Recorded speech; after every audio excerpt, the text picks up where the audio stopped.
ยิ้มหัวผลลัพธ์น่ากลัวน่ากลัวอำนา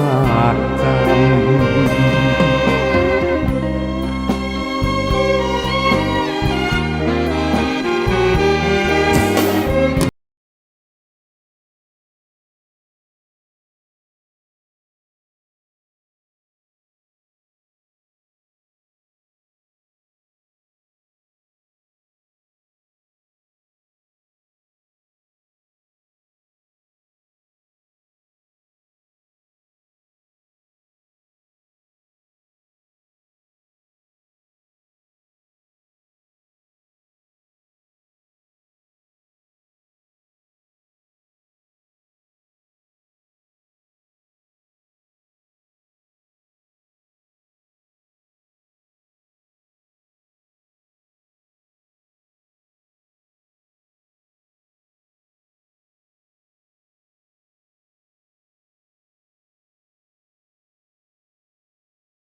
เดอะเฮียน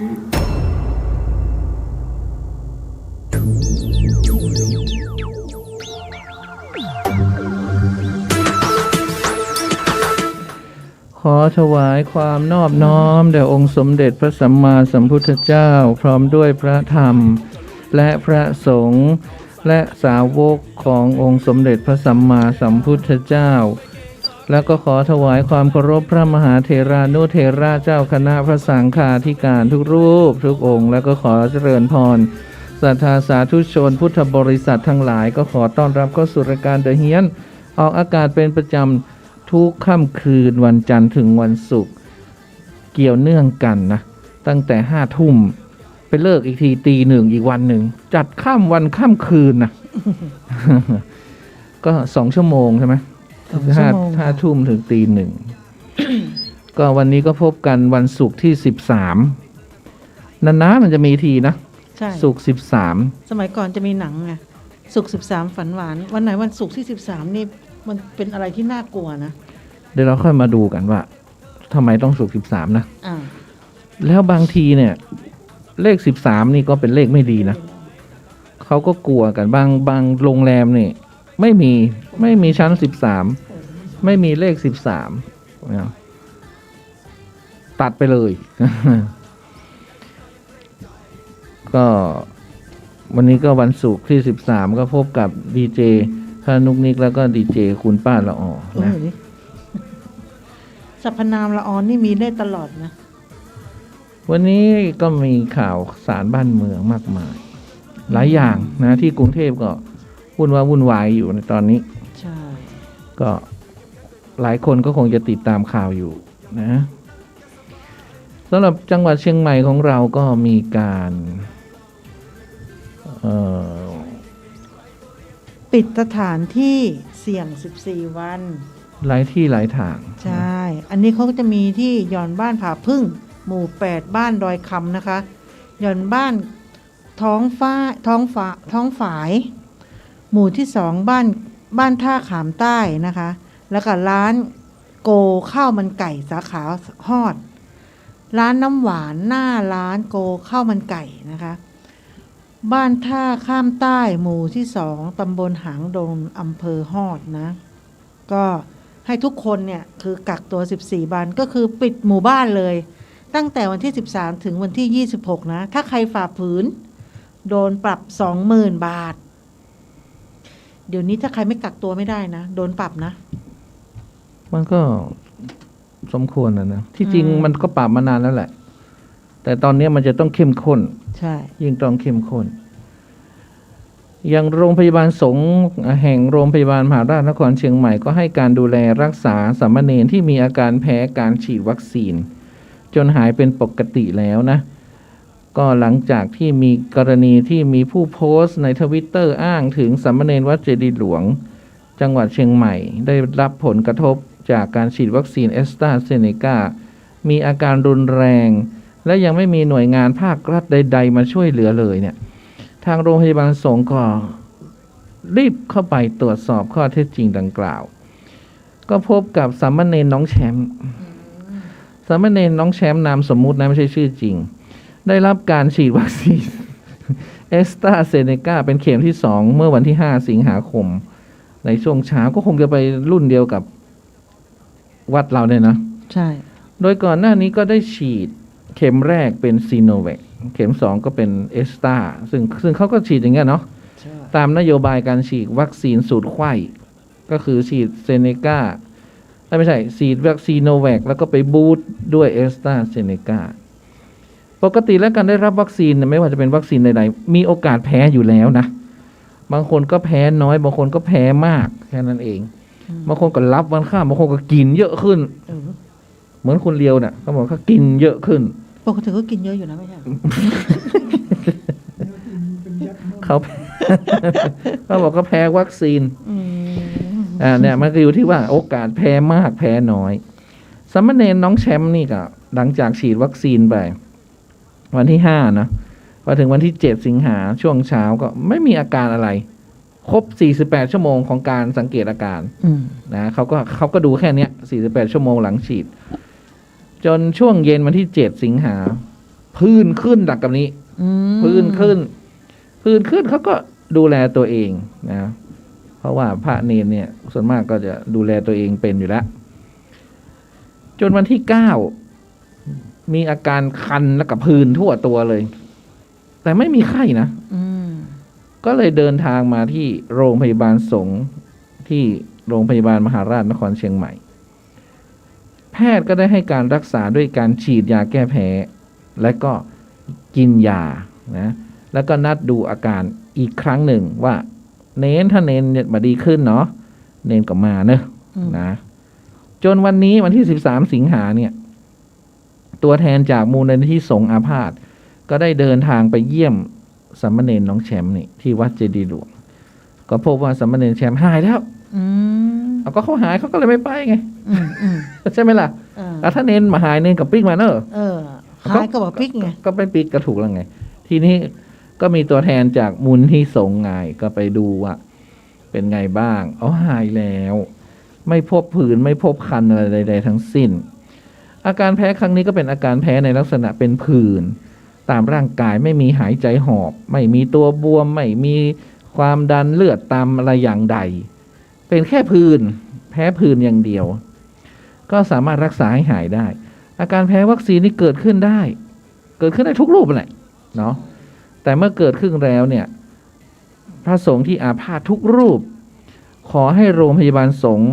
แห่งโรงพยาบาลมหาราชนครเชียงใหม่ได้ให้การดูแลให้แจ้งกับโรงพยาบาลสงฆ์จะไม่มีค่าใช้จ่ายใดๆทั้งสิ้นแล้วก็จะมีระบบติดตามดูแลอาการอย่างใกล้ชิดจึงขอมั่นใจในระบบบริการของโรงพยาบาลมหาราชนครเชียงใหม่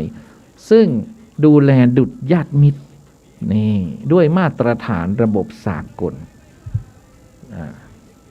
อันนี้เราไม่รู้นะนี่สำหรับพระสงฆ์นะฆราวาสเราไม่รู้นะว่าแพ้แล้วจะไป ใครจะดูแลเราไม่รู้นะเพราะว่าแม้แต่วันนี้ก็เด็ก9 ขวบต้องอยู่บ้านเพียงลำพังเพราะว่าพ่อแม่เนี่ยติดโควิดต้องไปกักตัวหลังโซเชียลแชร์เรื่องนี้ก็มีพระวัดดังไปเยี่ยมเพื่อให้กำลังใจนะก็มีวันเนี้ยที่13นี่นะผู้สื่อข่าวก็รายงานว่าหลวงพี่มาร์คพระวัดสุทธาวาสย่านฝั่งทนเข้าไปเยี่ยมน้องคุณเด็กชายวัย9 ขวบนะเธอเด็ก9 ขวบนะนึกไม่ออกเลยเด็ก9 ขวบสักป.2 ป.3เนี่ยเนาะประมาณนั้นหลังโซเชียลได้แชร์เรื่องราวของน้องว่าน้องคุณเขาชื่อน้องคุณนี่อยู่บ้านลำพังเพราะว่าพ่อแม่ติดโควิดก็ต้องไปกักตัวหลวงพี่มาร์คของเรานี่ก็นำอาหารขนมไปแล้วก็ให้เบอร์ให้ไลน์ไว้บอกน้องคุณมีอะไรฉุกเฉินให้ติดต่อหลวงพี่นะนี่คลิปนี้ก็เผยแพร่ออกไปหลายคนก็ให้กำลังใจน้องคุณและครอบครัวแล้วก็เห็นใจน้องคุณที่ต้องห่างพ่อแม่นี่คุณพระของเราก็ไปช่วยนะเอาน้ำเอาขนมอะไรไปเช่นเดียวกับเด็กอีกหลายคนนะในเวลานี้แล้วก็โซเชียลก็ชื่นชมหลวงพี่มาร์คที่เข้าไปเยี่ยมแล้วก็ดูแลน้องคุณเพื่อให้อุ่นใจมากขึ้นบางคนก็แซวหลวงพี่มาร์คว่าเป็นทุกอย่างให้เธอแล้วจริงๆสำหรับหลวงพี่มาร์คนั้นก็มักจะลงคลิปการช่วยเหลือชาวบ้านในสถานการณ์โควิดร่วมกับลุงต่อยสับปะเลอของวัดไงวัดอะไรวัดสุทธาวาสเนี่ยที่เขาเผาไงจนเป็นที่รู้จักของคนในโซเชียลก็โมทนาสาธุกับหลวงพี่มาร์คของเราด้วยนะจากตุนุกนิกตัวน้อยๆนี่แล้วก็ที่แม่ริมนี่แม่ริมช่วงเย็นวันนี้นะผู้กำกับสพ.แม่ริมพร้อมด้วยร้อยตำรวจเอกพงษ์พิพัฒน์พนักงานสอบสวนสพ.แม่ริมเข้าตรวจสอบหมู่บ้านแห่งหนึ่งตำบลเหมืองแก้วอำเภอแม่ริมหลังได้รับแจ้งมีหญิงสาวพร้อมลูกชายเนี่ยลมควันตัวเองในรถเก๋งกำลังอ่านเลยนะที่จอดอยู่ภายในบ้านถึงที่เกิดเหตุพบหน่วยกู้ภัยได้นำตัว2 คนนี้ส่งโรงพยาบาลปางแงะไปก่อนหน้านี้และเสียชีวิตลงแล้วโดยนายชัยวัฒน์ชัยสิทธิ์อายุ58เป็นสามีผู้เสียชีวิตก็ยืนรอให้การกับเจ้าหน้าที่โดยการตรวจสอบพบรถเก๋งจอดอยู่ในโรงรถบ้านก็หลังใหญ่โตหลังใหญ่แต่รกเหมือนบ้านฉันเลย น้อยกว่าบ้านเธอเยอะเขารกต้นดันทมไม่ได้ลองดูไปเรื่อยๆจอดรถอยู่ในโรงรถปกติบริเวณสนามหญ้าริมรั้วห่างจากรถประมาณ2 เมตรพบเตาอังโลวางอยู่เตาอังโลนะมีเศษเท่าฐานตกอยู่ข้างๆเตาเจ้าหน้าที่พิสูจน์หลักฐานได้มาตรวจตัวรถแล้วเตาก็พบว่า สามีเนี่ยก็ตนเองนี่เป็นทนายความ อ่ ส่วนภรรยาชื่อปาริชัดอายุ36 ปี พนักงานเซเว่น เป็นพนักงานร้านสะดวกซื้ออใกล้โรงพยาบาลนครพิงค์ก่อนเกิดเหตุประมาณ9 โมงทะเลาะกับภรรยา เรื่องปัญหาการเลี้ยงลูกวัย10 ขวบ แต่ว่าเป็นออทิสติก ก่อนได้ออกบ้านไปทำงาน คือสามีก็ทะเลาะกันเสร็จก็ออกไปทำงาน ที่ทำงานก็อยู่นู่น กองพันพัฒนาที่ 3 ก็ใกล้กับโรงพยาบาลนครพิงค์กันนะ ก็ไม่ไกลกันเท่าไหร่ ก็ลูกชายกับภรรยาก็อยู่ที่บ้าน กระทั่งช่วงบ่ายโทรมาหาเมียภรรยา ไม่พบไม่รับสาย ก็เลยขับรถกลับบ้าน เมื่อพบว่าหรือปิดเสียงเลยเสียงดังเลย ก็รถมันผิดสังเกตนะปกติจะหันหน้าออกมันคราวนี้หันหน้าเข้ารถคันนี้ไม่ได้ใช้ อืม ก็เลยรู้ก็เลยแจ้งเจ้าหน้าที่ไง ก็โอ้ยเลขก็สวยนะ ปัญหาครอบครัว 4586 บางทีมันก็เป็นเรื่องละเอียดอ่อนนะการเลี้ยงเด็กออทิสติกบางคนก็เครียดไงเครียดที่เลี้ยงเด็กที่ เอ้าขายไปได้แพงอยู่นะซิตี้ไทป์ซีขายได้แพงอยู่ ก็เสียใจด้วยก็คืออย่าไปเครียดนะช่วงนี้ก็มีอะไรก็คุยกัน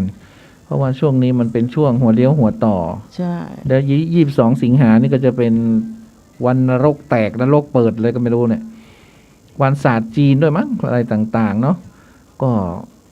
อย่าเพิ่งไปคิดสั้น มันมีความเครียดสะสมไง คือคิดอะไรก็คิดได้ แต่ให้เว้นเรื่องคิดฆ่าตัวตาย คิดฆ่าผู้อื่น คิดทำร้ายตัวเองให้ตัดไป คุณจะคิดเครียดอะไรก็คิดไป แต่ว่าอย่าลงเอยด้วยกันกูตายดีกว่าอะไรเงี้ยมัน ใช่ ให้ตัดเรื่องตายไป ตายแน่นอนทุกคนตายแน่นอนนะ ช้าหรือเร็ว อย่าไปตายเร็วขนาดนั้นอยู่ไปก่อนจะไปมองโลกอะไรนี้มากมาย มันตายทุกคนนั่นแน่ ใช่ไหม ไม่ต้องไป มันหนี ไม่ต้องไปรีบฆ่าตัวตายให้มันเป็นบาปเป็นกรรมเป็นบาปเป็นกรรมนะฆ่าตัวตายนะ ใช่ หนีไม่พ้นอยู่แล้ว มันตายอยู่แล้ว เอาไม่ได้ยินค่ะ ไม่ต้องรีบไป เขาก็สั่งปิดโรงแรมเรอเมริเดียนนะมันเปิดอยู่เหรอ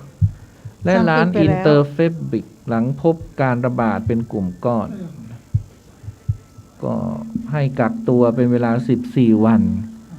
พร้อมทั้งให้พนักงานทุกคนเข้ารับการตรวจคัดกรองหาเชื้อไวรัสโควิด -19 ใช่ ปกติเขาเปิดเหรอ ฉันก็ไม่รู้ เขาเปิดโรงแรมเขาไม่ได้ปิดนะ แต่มันไม่มีคนเข้า แล้วมันมีคนเข้าแล้วมันมีคลัสเตอร์ได้ยังไง ก็พนักงานไงพนักงานยังมาทำงานอยู่ไง อืม พนักงานมาทำก็มีหลายคนอยู่นะคะ ก็จะมีคนเข้ามาก็บ้างเล็กน้อยไง เพราะว่าวันนี้ก็พบผู้ติดเชื้อเพิ่มอีก2 รายที่จังหวัดเชียงใหม่ของเรานะก็คลัสเตอร์ที่ตำบลหางดงอำเภอฮอด ไม่ใช่อำเภอหางดงนะตำบลหางดงแต่อำเภอฮอด วันนี้พบผู้ติดเชื้อเพิ่มอีก30 ราย พร้อมเชิญชวนกลุ่มผู้สูงอายุกลุ่มผู้ป่วยเรื้อรัง7 กลุ่มโรคสามารถ walk in ไปฉีดวัคซีนได้เลยนี่ไงฉันบอกเธอนี่ไงเขา walk in ได้เลยเอาบัตรประชาชนไปยื่นเนี่ยเขาฉีดให้หมดดร.ทรงยศคำชัยหัวหน้ากลุ่มงานควบคุมโรคติดต่อสำนักงานสาธารณสุขจังหวัดเชียงใหม่แถลงสถานการณ์ระบาดโควิด -19 จังหวัดเชียงใหม่ประจำวันว่าวันนี้จังหวัดเชียงใหม่พบผู้ติดเชื้อรายใหม่จำนวน62 รายซึ่งส่วนใหญ่ก็เป็นผู้ติดเชื้อ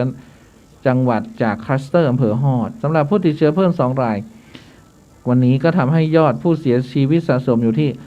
33 รายโดยรายละเอียดของผู้เสียชีวิต32 รายนั้นนะก็เป็นชายไทยอายุ74 ปีมีโรคประจำตัวแล้วก็มีประวัติสุขภาพคือโรคเส้นเลือดหัวใจตีบติดเชื้อภายในครอบครัวแล้วก็ไม่เคยรับการฉีดวัคซีนเหมือนละออเนี่ยจะตายไวนะโดยประวัติเนี่ยก็คือวันที่29ลูกเขยติดเชื้อโควิดก็ไปตรวจที่โรงพยาบาลชุมชนก็พบว่าตัวเองก็ติดเชื้อก็ไปรักษาที่โรงพยาบาลสนามวันที่3ผู้ป่วยล้มในห้องน้ำก็มาตรวจที่นครพิงค์ก็ยังรู้สึกตัวดีสัญญาณชีพดี ก็ไปส่งไปที่โรงพยาบาลสันทรายต่อมา8สิงหามีอาการเหนื่อยมากออกซิเจนต่ำแล้วก็วันที่11ระบบหายใจล้มเหลวไตวาย12สิงหาจึงได้เสียชีวิตลงและผู้เสียชีวิตรายที่33ของจังหวัดเชียงใหม่ก็เป็นหญิงไทยอายุ91แล้วมีโรคประจำตัวและประวัติสุขภาพโรคหลอดเลือดสมองเป็นผู้ป่วยติดเตียงแล้วก็เป็นปัจจัยเสี่ยงเดินทางมาจากพื้นที่ที่มีการระบาดไม่เคยรับการฉีดวัคซีนเหมือนกันมีประวัติในระหว่างเดือนกรกฎาคมได้รับรักษาตัวเป็นผู้ป่วยติดเตียงที่กรุงเทพแล้วก็พบว่าที่มีการระบาดที่ศูนย์ที่เขาอยู่นั่นไงวันที่30กรกฎาคมก็มีไข้ออกซิเจนในเลือดต่ำตรวจพบติดเชื้อโควิดมาวันที่6ก็เริ่มมีอาการเหนื่อยออกซิเจนในเลือดต่ำจึงได้รับการใส่ท่อช่วยหายใจ91แล้วเธอแล้วก็ส่งตัวมารักษาที่โรงพยาบาลนครพิงค์ต่อมาที่11ก็พบติดเชื้อแบคทีเรียซ้ำซ้อนระบบหายใจล้มเหลวไตวายจนกระทั่ง2สิงหาก็ได้เสียชีวิตลงนะก็ขอแสดงความเสียใจกับผู้ที่จากไปนะส่วนการคัดกรองเชิงรุกนะพื้นที่คนเก็บแล้วยังมีคนไปเก็บลำไยอยู่เหรอขนาดนี้เขาให้คนในพื้นที่เก็บตรวจไปแล้ว12อำเภอคือดอยสะเก็ดจอมทองดอยเต่าสันทรายดอยหลอแม่แตงฮอดป้าวเจียงดาวฝางสันกำแพงสันปะตองตรวจ12อำเภอ 7,479 รายพบมีผลบวกที่อำเภอดอยหล่อรายเดียว 7,000 คนนี่นะมีเป็นคนเดียวเอาแสดงว่าเก็บลำไยนี่ปลอดภัยนะ1ตากแดดไง2อยู่ที่โล่งไงใช่ไหมมันไม่ได้มีอันตรายอะไรมากก็หรือว่าถ้าใครเป็นเขาจะไม่ให้เก็บไงเขารวมตัวกันตอนที่เก็บลงมาแล้วมาคัดแยกใส่ตะกร้าเนี่ยนะและอีกอย่างหนึ่งคือสมัยก่อนเนี่ยเขาจะเอาคนต่างถิ่นมาที่เขารับเหมา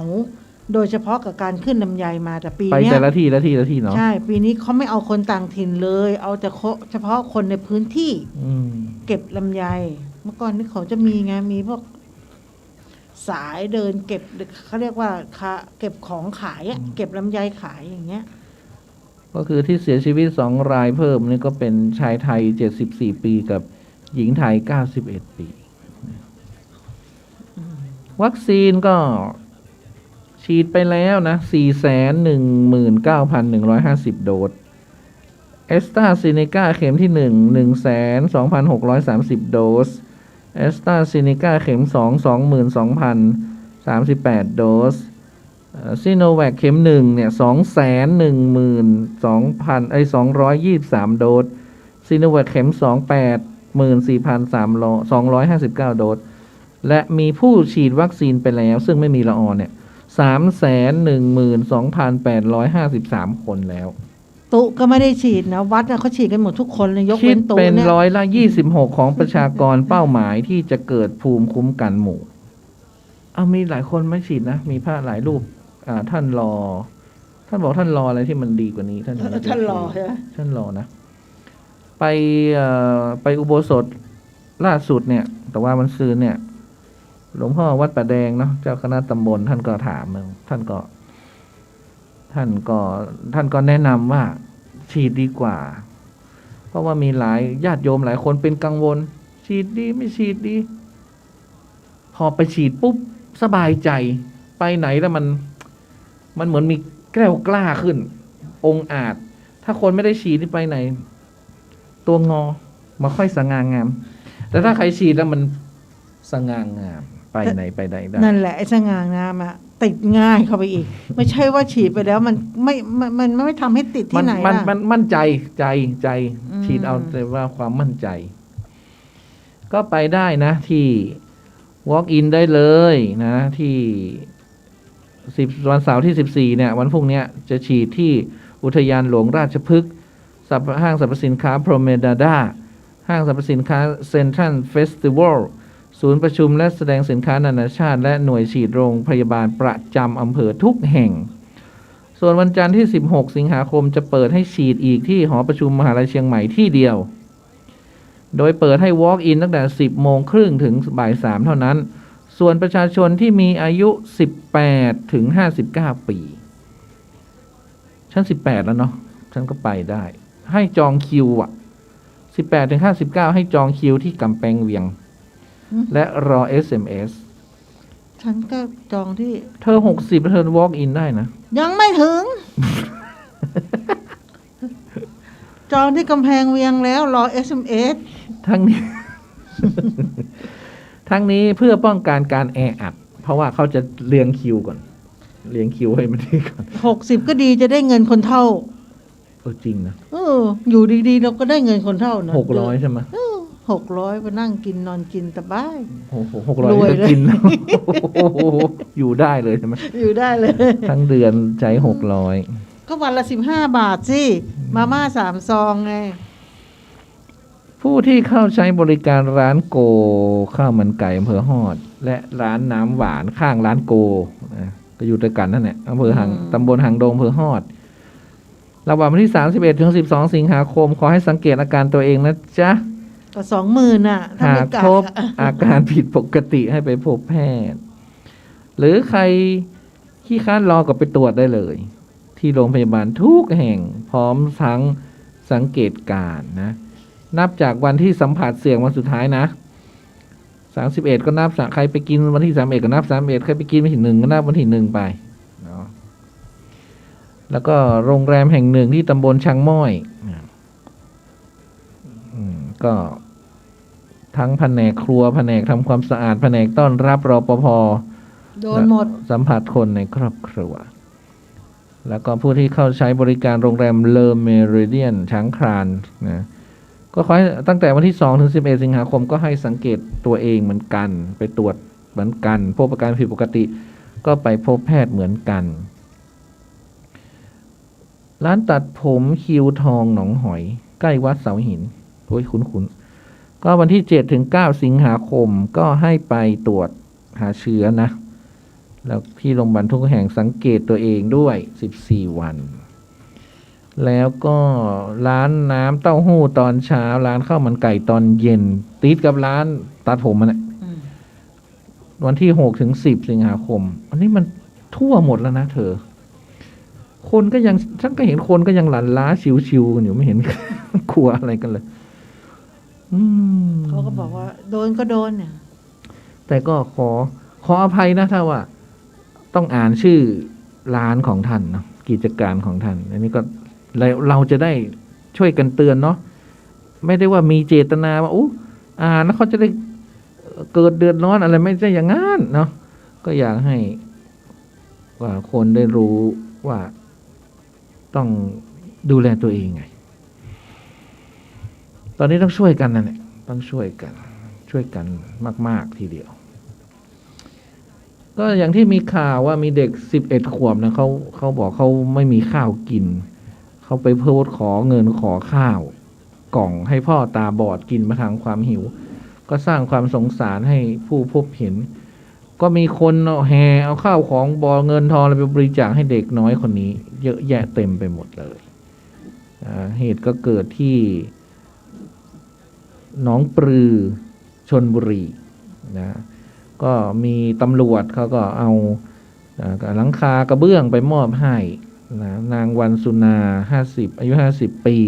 เด็กชายสรยุทธอายุ11 ปีที่บ้านพักหลังทราบสภาพการเป็นอยู่ว่ามีน้ำรั่วไหลลงมาในฝนตกแล้วก็มอบเงินให้จำนวนหนึ่งแทนวัคซีนในการต่อสู้เชื้อโรคร้ายต่อไปขณะที่นางวรรณาได้กล่าวขอบคุณผู้ใจบุญทุกท่านและเล็งเห็นความสำคัญของครอบครัวตัวเองแต่หลังจากนี้เดียนไม่ขอรับบริจาคอะไรใดๆทั้งสิ้นเพราะว่าเดียนรับมาแล้วเนี่ยตอนนี้กันที่บ้านทะเลาะกันใหญ่ทะเลาะกันเรื่องเงินเรื่องทองเรื่องของบริจาคคือเป็นเรื่องภายในของเขาเขาก็เลยไม่ขอรับเพราะว่าในบ้านเคลียร์กันไม่ลงตัว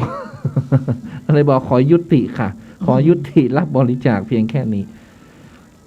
ซึ่งในขณะที่เขากำลังสัมภาษณ์นักข่าวอยู่เนี่ยในบ้านก็ตะโกนออกมาแบบด่าป้านี่เห็น ตัดปัญหาอันนี้ดีเนาะอันนี้ก็ดีแต่ก็ไม่คือ ก็อย่าเพิ่งทิ้งอ่ะ หมายถึงว่าก็เอาไปให้อยู่ แต่เพียงแต่ว่า ก็อย่าไปให้มากเพราะให้มากแล้วของมันเหลือคนมันก็ไม่เหมือนกันเนาะคนเห็นของมันก็ตาลูกวาวอ่ะ ใช่ นี่เนี่ยคือในบ้านก็ สงสารเด็กนะเด็กก็อุตส่าห์อันนี้วันนี้เขาที่วัดแคนอกนนทบุรี ก็มีพระท่านเหนื่อยเนาะท่านก็นั่งใส่ชุด PPE ท่านก็นั่งอิงโลงศพเนี่ยหมดแรงพระหมดแรง4:30 นะวันนี้ผู้สื่อข่าวก็เดินทางไปยังวัดแคนอกถนนสนามบินน้ำตำบลบางกระสอนนทบุรี ก็มีเพจดังวัดโพสต์ภาพชายสวมชุด PPE นั่งหมดแรงพิงโลงศพเหยื่อผู้เสียชีวิตจากโควิด -19 บนเมนของวัดหลักแห่งนี้ เป็นภาพที่น่าสุดแสนสะเทือนใจ และควรให้กำลังใจอย่างมากโดยมีข้อความว่าด่านปราการหลังหมดแรงกายหด แต่ใจนั้นเกิน100%สู้แค่ไหวสัปเหร่อวัดแคนอกวันนี้9 ศพนี่ทั้งนี้ทราบว่าสัปเหร่อที่ทำหน้าที่เผาศพเหยื่อโควิดดังกล่าวคือพระวิชัยกันตะวันโนเป็นพระลูกวัดแคนอกซึ่งทำหน้าที่สัปเหร่อทุกๆวันก็จะมีเผาศพเหยื่อโควิด10 ศพทุกวันไม่มีเวลาพักผ่อนไม่มีเวลาสวดมนต์ไหว้พระอะไรทั้งสิ้นเผาศพอย่างเดียวพระวิชัยกันตะวันโนก็เผยว่าอาตมาต้องทำหน้าที่สัปเหร่อทุกวันในการเผาศพโดยสวมชุด PPE เวลาปฏิบัติงานเผาวันนั้นเนี่ยเป็นวันที่6 สิงหาภาพนี้เป็นภาพเก่าแล้วนะแต่เขาเพิ่งมีข่าวขึ้นมาคือวันนั้นเป็นวันที่6 สิงหาอาตมาเหนื่อยมากทั้งวันเพราะมีผู้เสียชีวิตมาเข้ามาที่วัดวันนั้นเผาไป9 ศพยอมรับว่าเหนื่อยที่สุดหมดแรงที่สุดวันที่6 สิงหาเนี่ยนะอาตมาจะบอกก็เลยเห็นเป็นอาตมานั่งพิงแบบหมดอะไรตายอยากพักเหนื่อยคือเหนื่อยแล้วอ่ะเหนื่อยมดแหงข้าวต้มข้าวนมเนี่ยทุกอย่างเลยแต่ว่าอาตมาก็หมดกายเนี่ยหมดแต่ว่าใจนี่ไหวไหมไหวใจนี่สู้ตลอดเพราะสงสารคือศพมันมาแล้วนะเธอพระเขาก็เนาะพระท่านก็มีเมตตานะมีเมตตากรุณามุทิตาอุเบกขามีหมดอะพระนั่นนะก็สงสารญาติคนตายก็มาเดินทางมาบอกขอช่วยเผาหน่อยเถอะเจ้าค่ะหลวงพ่อหนูไม่มีที่พึ่งแล้วเจ้าค่ะอะไรต่างๆนะก็ต้องทำให้เขาสบายใจก็เพื่อญาติโยมพี่น้องคนข้างหลังเขาก็จะสบายใจหมดห่วงหมดกังวลขอถวายกำลังใจพระอาจารย์วิชัยกันตะวันโนวัดแคนอกจังหวัดนนทบุรีสาธุขอถวายกำลังใจหลวงพ่อขออนุโมทนาบุญที่หลวงพ่อได้ทำเนาะนี่หลวงพ่อทำบุญนะสงเคราะห์ญาติโยมเมื่อกี้ฉันยังนึกอยู่นะว่าโอ้บางทีก็เหนื่อยเบื่อนะไม่อยากมาจัดรายการหรอกถึงเวลาก็เดินมาก็ไปเถอะอย่างน้อยก็ไปสงเคราะห์ประชาชนเนาะไปโปรดสัตว์โลกว่างั้นนะกินข้าวญาติโยมแล้วก็ทำประโยชน์ซะหน่อยอย่างน้อยเราก็มีหน้าที่จัดรายการแล้วก็มาจัดรายการจริงๆไม่อยากมาน่ะแต่พอนึกเรานี่เป็นหนี้เข้าสู่ข้าวสารญาติโยมเนาะก็ควรจะมาจัดไปเถอะอยู่ในวัดก็ช่วยวัดช่วยวาบ้างจัดรายการก็ถ้าไม่ทำอะไรเลยก็ไล่ออกวัดนะ อย่างน้อยตุ้นุกมันจัดรายการอะไรเงี้ยใช่ไหมก็อยู่ได้ต่อไปไงใช่ไหมตุ้นุกมันแย่อย่างของวันมันแย่อย่างลอยจัดรายการไปออกวัดไปโอ้เพิ่นจัดรายการเหรอเพิ่นรับดึกกระต่ายน่าสงสารใช่ไหมอยู่วัดนี่ได้ต่อไปไงก็ถวายกำลังใจให้ พระทุกรูปแล้วนะที่ที่ท่านทำงานอ่ะ ไม่ว่าจะเป็นท่านพระมหาพร้อมนะที่เรารู้จักอ่ะ ใช่ หรือใครต่อใครน่ะ ที่พระสงฆ์ทุกรูปเลยที่ตอนเนี้ยเหมือนกับ คืออะไร คุณพระช่วยนะคุณพระช่วยอย่างเดียวตอนเนี้ย ใช่คุณพระช่วย ท่านก็คิดว่า คุณอะไรไม่ช่วยทั้งนั้นน่ะตอนเนี้ยคุณพระช่วยอย่างเดียว เพราะท่านก็คิดว่าไงข้าวแดงแกงร้อนของญาติโยมนั่นแหละ ท่านถึงแบบอยู่นิ่งไม่ได้ ตอนเนี้ยพระช่วยญาติโยม แต่เวลาหมดโควิดญาติโยมก็ไปสงเคราะห์พระ ถูกต้อง แต่ตอนเนี้ยถึงคราวก็เหมือนตุ๊จิมอ่ะก็ตุ๊จิม แจกของเหรอ ใช่ก็เอาสังฆทานเอาเขาเรียกว่าเครื่องอุปโภคบริโภคก็ไปแจกชาวบ้าน สาธุ ไปแจกตามชาวบ้านต่าง สา ๆเพราะเขาบอกว่าหลวงปู่เคยสอนไว้ว่า เป็นพระอย่าทิ้งโยม โยมอย่าทิ้งพระในเมื่อโยมไม่ทิ้งพระพระก็อย่าทิ้งโยม เมื่อโยมตอนนี้เข้าขั้นลำบาก พระมีของก็ต้องป แต่ไม่ต้องมา แบ่ปัน เกาะตัวนุกนะหมายถึงว่าพระไม่ทิ้งโยมแต่หมายความว่าพระรูปอื่นนะ รูปอื่นที่พูดถึงตุ๊จิม แต่อย่ามาไม่ต้องมาอะไรเกาะแกะตัวนุก เพราะ นะ ตุ๊ไม่ได้ฉีดอย่ามาหาตุ๊ อย่ามา โอ้เปิ้นมาทิ้งเฮาลอยอ่ะตัวนุกเปิ้นถึงมาทิ้งเฮาทิ้งจ้ะ บอกตรงนี้เลยจ้ะ อดข้าวไปค่ะ ทิ้งจ้ะ อดข้าวไป ตุตนอื่นไปหาตุที่เปิ้นไม่ทิ้งนู่น อืม อันนี้ทิ้งแน่นอนจ้ะ บอกตรงนี้เลยจ้ะ จะฟังไว้นะคะไม่ต้องมาถวายข้าวตุ๊ วันนี้ก็มอบทะลุฟ้ายุติชุมนุมไปแล้วเนาะโอ้เห็นคลิปเยอะแยะ ที่เกดจะดู มันก็บางทีก็ มุมมองต่างกันต่างความคิด ต่างกันพูดไม่ได้ พูด การ ไม่ เมื ได้ องไม่ได้ ตอนนี้ไม่ได้ ห้ามพูดเรื่องการเมือง พระสู้สุดใจอ่านไปแล้วตะเข็บบุกบ้าน โควิดลามหนักล็อกดาวน์เข้มหมู่บ้านพระเจดีย์3 องค์ไม่ใช่วัดใช่ไหม ห นึก มู่ ว่า บ้าน วั พระ ด เจดีย์3 องค์ จังหวัดอะไรน่ะ การนะจ้าบุรี ก็ไม่เป็นไร จะหาอ่านข่าวแต่พระเนี่ย วัดเนี่ย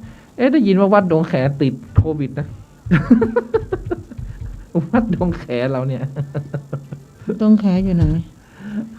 วัดดงแขดีทีวีเราเนี่ย ฮะ ดวงแขดีทีวี ใช่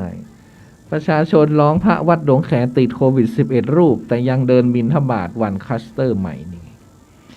ชาวบ้านก็ร้องพระวัดดงแขติดโควิด เดินรับบาตรญาติโยม ประชาชนก็ไปร้องเรียนนะประชาชนที่อยู่ในชุมชนวัดดงแขแขวงรองเมืองเขตปทุมวันไงมีพระวัดดงแขติดโควิด -19 แล้วไม่ยอมกักตัวเองในกุฏิยังคงออกเดินบิณฑบาตในช่วงเช้าทุกวัน และเดินรับบาตรไปหลายพื้นที่เกรงจะไปแพร่เชื้อเนาะท่านนี้ก็สอบถามพระรูปหนึ่งที่อยู่ในวัดดงแขทราบว่าวันที่9 สิงหาที่ผ่านมาทางเจ้าหน้าที่จุฬา05เขตปทุมวันเข้ามาตรวจเชิงรุกให้กับพระภิกษุสงฆ์และเจ้าหน้าที่และครอบครัวของเจ้าหน้าที่วัดดงแขทุกคน หลังจากทราบว่าทางวัดมีผู้ติดเชื้อโควิดปรากฏว่าผลตรวจพบมีพระภิกษุสงฆ์ติดเชื้อ11 รูปเจ้าหน้าที่พร้อมครอบครัวติด6 คนแพทย์ประเมินว่าเป็นกลุ่มที่ไม่แสดงอาการ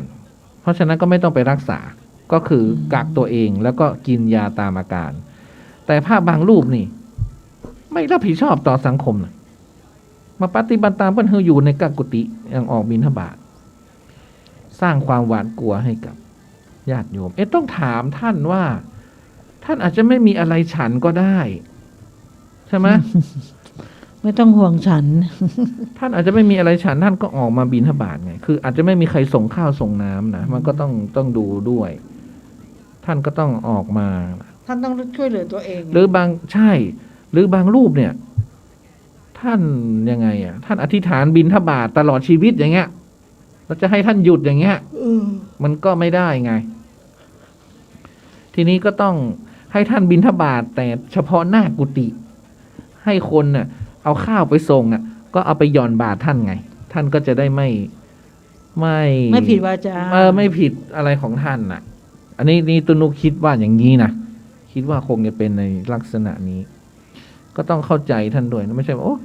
ตู้เจ้านี่อย่างนั้นลึกมาดื้อเปิ้ลเฮ้ยหยุด ก็ต้องดูด้วยว่าท่านมีอะไรฉันหรือเปล่าเนาะอะไรต่าง ท่านไม่มีอะไรจะฉัน ๆเอาจริงนะเอาจริงนะบางทีพระในกรุงเทพมีเธอถ้าไม่มีญาติโยมไปไปให้อาหาร ท่านก็ต้องบิณฑบาตนะแล้วพระในกรุงเทพเนี่ย จ้าสวัสดี ถ้า จ้ะ ไม่มีชื่อเสียงสักหน่อยนึงเป็นหลวงตาหลวงอะไรแก่ ณเดชน์ ๆอะไรเงี้ย ก็ นอนดึก บางทีก็ไม่มีคนไป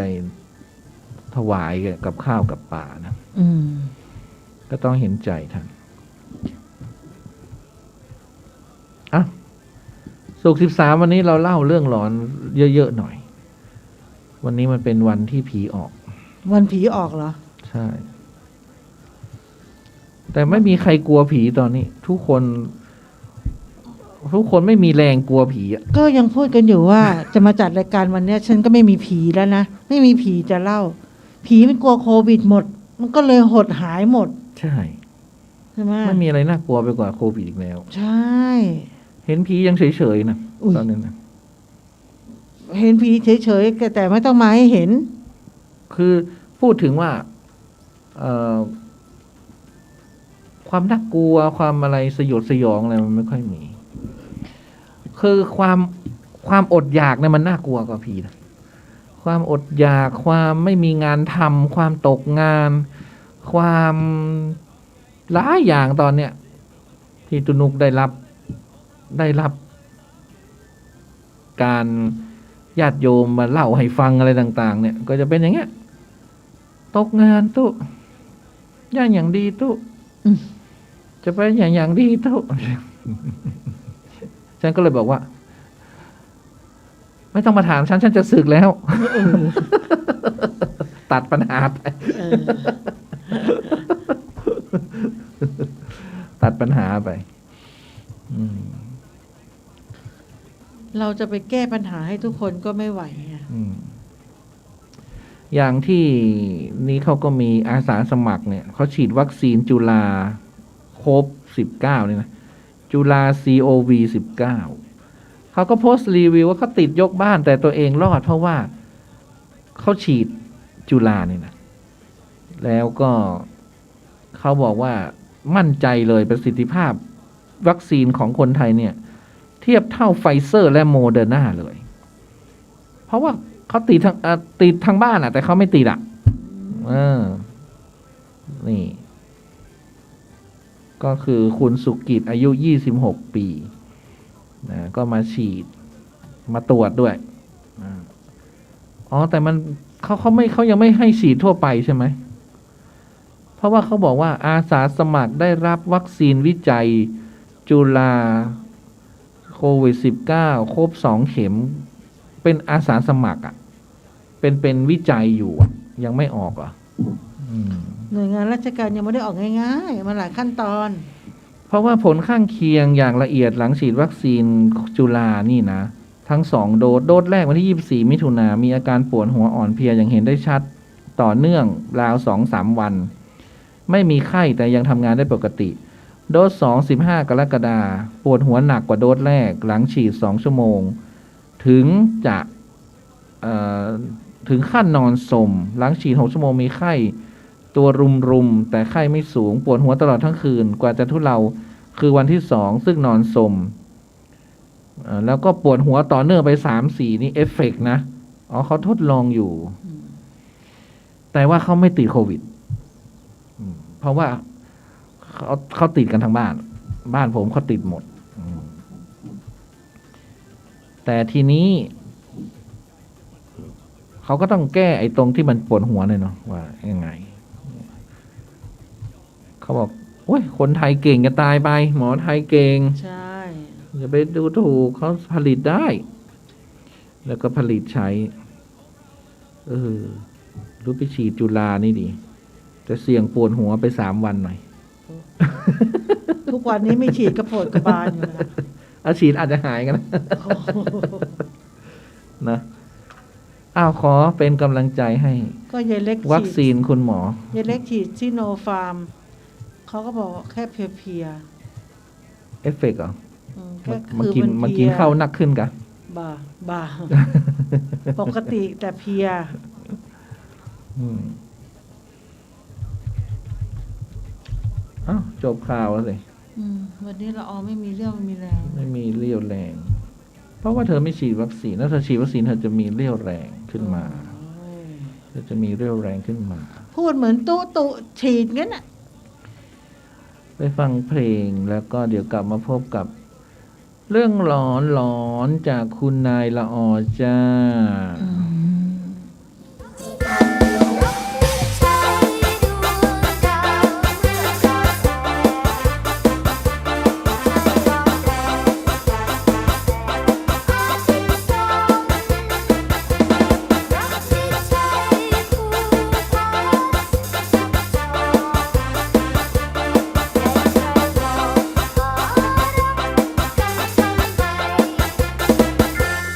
รักบางอย่า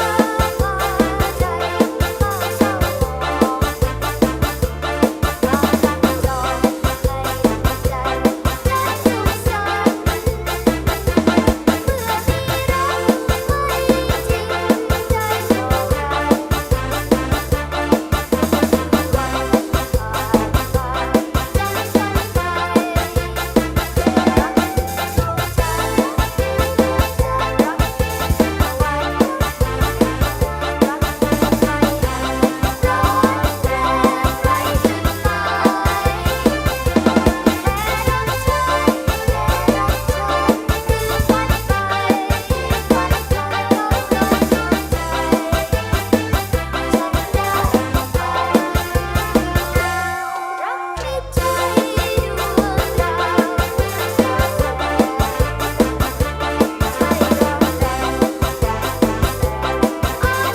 และกูก็ยังจำ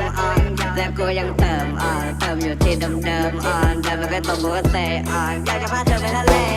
เธอไปติดตามบนเพจกูชิแบกกูแบกเซนมันก็เอเธอเอาแฟนเก่าเธอไม่ก็โอเคมันก็พอไม่ต้องกลัวมันจะเทถ้าเธอเมาก็จะพาเธอไปนอนทำแล้วก็เธอเป็นนางเอกในละครเพราะว่าเธอน่ะก็มองในทุกตอนพาเธอไปนั่งดูโปรแล้วก็เก็บทรงมาโยมันเป็นยังไงมันเป็นยังไงทำไมมันเมาอย่างนี้ทำไมมันเมาทำไมมันเมาโอนไปสองสามทีทำทีทีทำทีทีโทษทีรู้เรื่องได้โทษทีโทษทีโทษทีโทษทีทำไมมันเมาอย่างนั้นมันเมาอย่างนั้นมันเมาอย่างนั้นมันเป็นเพราะควันใช่ไหมมันเป็นเพราะควันใช่ไหมจังหวะมันทั้งถูกใจถูกใจถูกใจถูกใจทำไมมันเป็นอย่างนี้เก็บทรงไม่ได้เก็บทรงไม่ค่อยอยู่กูก็เมาอยู่ดีมีพลังของดีสูบแล้วชื่นใจดูดพลังเข้าไปหัวสมองลื่นไหลกูก็เมามากมายฉันขีดเส้นให้เป็นเส้นตรงและเดินตามเส้นก็เดินไม่ได้นั่งยิ้มหัวเราะทั้งวันแม่ถามเป็นไรก็ตอบไม่ได้เดินโยกอยู่กลางถนนเกือบโดนรถชนหัวใจจะวายอาการจะเป็นจะตายเพราะเก็บทรงไม่อยู่มันเป็นยังไงมันเป็นยังไงทำไมมันเมาอย่างนี้ทำไมมันเมาทำไมมันเมาโอนไปสองสามทีทำทีทีทำทีทีโทษทีรู้เรื่องได้โทษทีโทษทีโทษทีโทษทีทำไมมันเมาอย่างนั้นมันเมาอย่างนั้นมันเมาอย่างนั้นมันเป็นเพราะควันใช่ไหมมันเป็นเพราะควันใช่ไหมจังหวะมันทั้งถูกใจถูกใจถูกใจถูกใจทำไมมันเป็นอย่างนี้เก็บทรงไม่ได้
เฮียน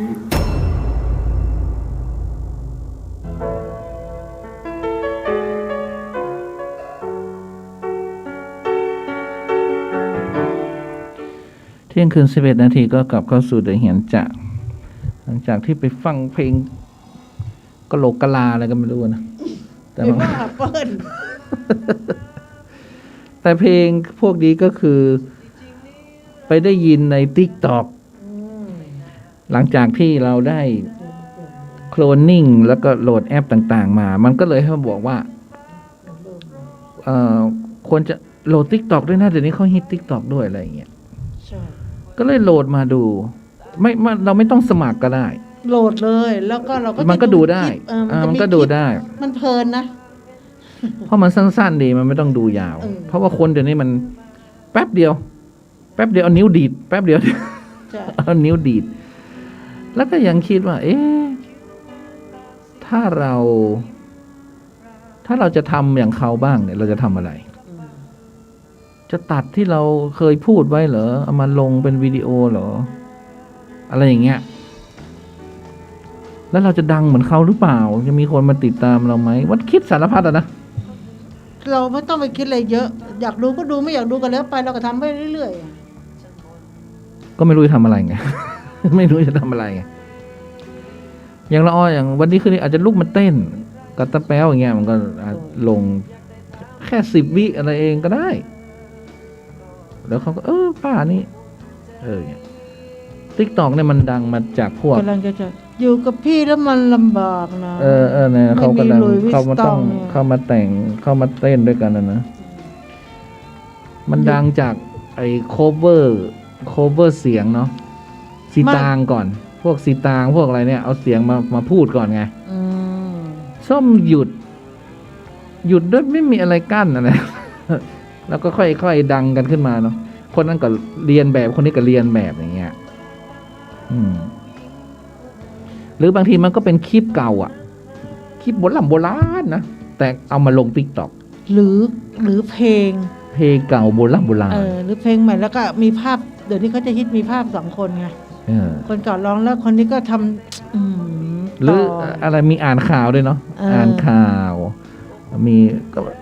หรือบางทีก็เป็นละครเก่า แต่ถ้าเราจะเล่นน่ะเราจะต้องจำคำพูดอันนั้นให้ได้ก่อน สมมติเราจะเล่น ๆ TikTok เขามี อันนั้น ให้ดูไม่ใช่เหรอ มีก็เราก็ต้องท่องไง เออ แล้วเพื่อปากจะได้ทันไง กับที่เขาพูดเราต้องทำปากให้ทันเขา คือเมื่อก่อนคลิปพวกเนี้ยมันจะเอาไปลงในช่อง YouTube ของใครของมันเนาะบางคนก็ไปชิมอาหาร บางคนก็ไปทำอะไรแปลกๆอ่ะไปเอาลังมดแดงมาเขย่าในตัวเองอะไรเงี้ย โอ้วันนั้นตัดมะม่วง ฉัน มด เห็นอยู่ แดงทดโตใส่ อย่างงี้ก็เป็นคลิปอย่างเงี้ยหรือคลิปแกล้งเอายาปลุกเซ็กไปใส่ให้น้องกินอะไร ฉันก็เห็นบ่อยนะคลิปอะไรซ้ำๆซักๆ น้อง อะไร ก็รู้ตัวทันก่อน อะไรอย่างงี้นะก็เลยไม่รู้จะทำอะไร จะตัดก็ตัดไม่เป็นไง อยากเรียนตัดต่อนะ เพราะตอนเขาให้เรียนก็ไม่เรียน ใช่ ไม่เรียนอะไรทั้งนั้น เนี่ยตอนนี้มีประโยชน์นะคนที่ไม่ว่าจะตัดคลิปตัดวิดีโอเนาะเดี๋ยวนี้เป็นอาชีพที่คนต้องการอะ่ะ ใช่ แล้วได้เงินนะ ได้เงินดี โอ้ TikTok ถ้ามีคนติดตามก็ได้เงินใช่ไหม YouTube คนติดตามก็ได้เงินนะได้เงิน เดี๋ยวนี้พวกงานตัดต่อเนี่ยมีเยอะเขาต้องการเยอะ นะ เพราะว่าสมมุติเราอยากจะทำอะไรเงี้ย เราไม่ต้องมาถ่ายเองไงแล้วก็ เขาเรียกว่าแอดมิน ต้องมีแอดมินมีผู้ตัดต่อให้ เหมือนพิมพ์ริพายเนาะเขาก็แค่พูดนอกนั้นลูกน้องเขาจัดการหมด ใช่ ตัดในท่อนที่เขาพูดเป็นสาระก็ตัดสั้นๆที่เขาพูดแค่นี้อะไรเงี้ย เดี๋ยวนี้ก็เขาก็จะ หรือแม้กระทั่งข่าว วงการข่าวก็ต้องการคลิปที่เขาพูดแค่เนี้ยอย่างเช่นกรรชัยพูดท่อนนี้โอ้โหดีซึ้งอะไรเงี้ยก็ตัดไปเลย ตัดอันนี้มา ออกไปเลย แล้วก็มีตัวอักษรขึ้น อย่างเพจดังๆ อย่างเช่นเพจอีจันน่ะเงี้ย เพจอีจันเนี่ยเรียบเรียงเรื่องราวได้ดีแล้วก็ตัดให้กับหลายเพจนะทำได้ดี เพจอะไรอีกที่เห็นนะยังนั่นเนกเงี้ยอย่าหาว่าน้าสอนอย่างเงี้ย อู้แต่มันสอนดีนะท่านเล็กสอนดีนะ อย่างเงี้ย สอนดีสอนได้แบบเข้าใจหลักธรรมชาติ ก็นั่นเองมัน50แล้ว ประสบการณ์เยอะ มันแก่แล้วนะ แก่สิ สมมติคนจะเลิกกันหรือกำลังจะเลิกนะมาคุยกับน้าเน็กเข้าใจถามนะว่า เนี่ยแล้วเขาก็คนตัดเขาก็ตัดออกมา อ แล้วก็หัวเขาก็เป็นชื่อรายการเขา ใช่ ข้างล่างก็เป็นที่เขาพูดอะเนาะคาราโอเกะอย่างเงี้ย เขาพูดใน1 2 3ได้โอเคเลย เรายังว่าคนตัดต่อนี่ถ้าเราไปเรียนตัดต่อนี่เราถ้าจะแบบเถียงตัวเองอะเนาะตัดอันนี้ดีไหมตัดอันนี้ คนตัดต่อนี่เครียดนะ เครียด เหนื่อยบอกบางทีตัดทั้งวัน หรือว่าจะตัดตอนที่ฉันสวดมนต์นะตัดเป็นบทเอาลงติ๊กต็อกเนี่ยนะแต่เราก็ไม่อยากทำอ่ะเหมือนกับเราแบบ อะไรสวดเองทำเองอะไรไม่ทำอ่ะเหมือนโปรโมทตัวเองนะฉันไม่ทำอ่ะแต่ถ้ามีใครไปทำเนี่ยโอเคแต่สวดก็สวดแล้วตัดต่อเอามาลงติ๊กต็อกตัวเองอีกไม่เอาอย่างนั้นนะ ทำไม่ลง วันนี้เราก็มาพูดถึงวันศุกร์13เนาะศุกร์13ของเราเนี่ยเอาเพลงอะไรศุกร์13เพลงวังเวงอะไรกันนะเอาเพลงนั้นเด็กได้เลย ฉันนาพาไปไหนเนี่ย นางสบายแล้ว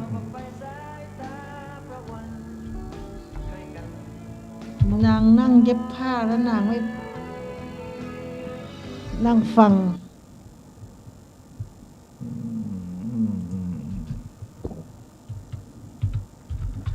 ก็มันก็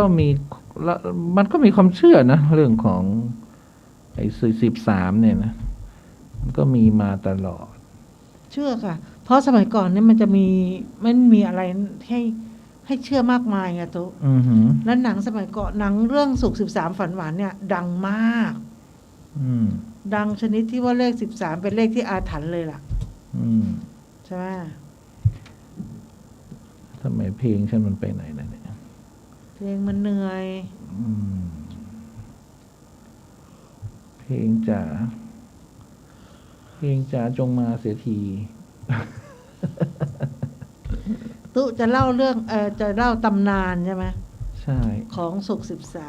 ใช่ มาไหม 13มาไหม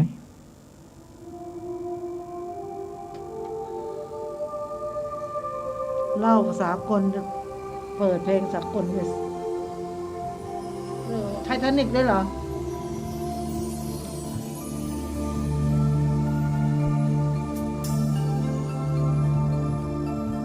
ไม่ได้ เล่าศุกร์13แต่เปิดไททานิก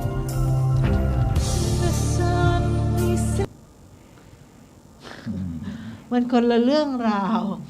ไททานิกมันเป็นความรักศุกร์13มันเป็นอาถรรพ์มันเป็นเรื่องหลอนๆมันเป็นเรื่องลี้ลับ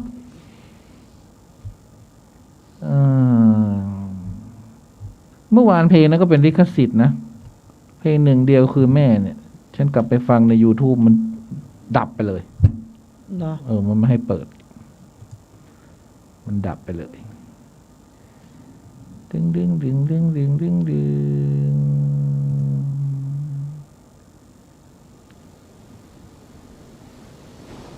ศุกร์13อันที่จริงศุกร์13เนี่ยมันไม่ได้เกี่ยวอะไรกับพุทธเลย สั่งเป็นหนังฝรั่ง เป็นเรื่องของ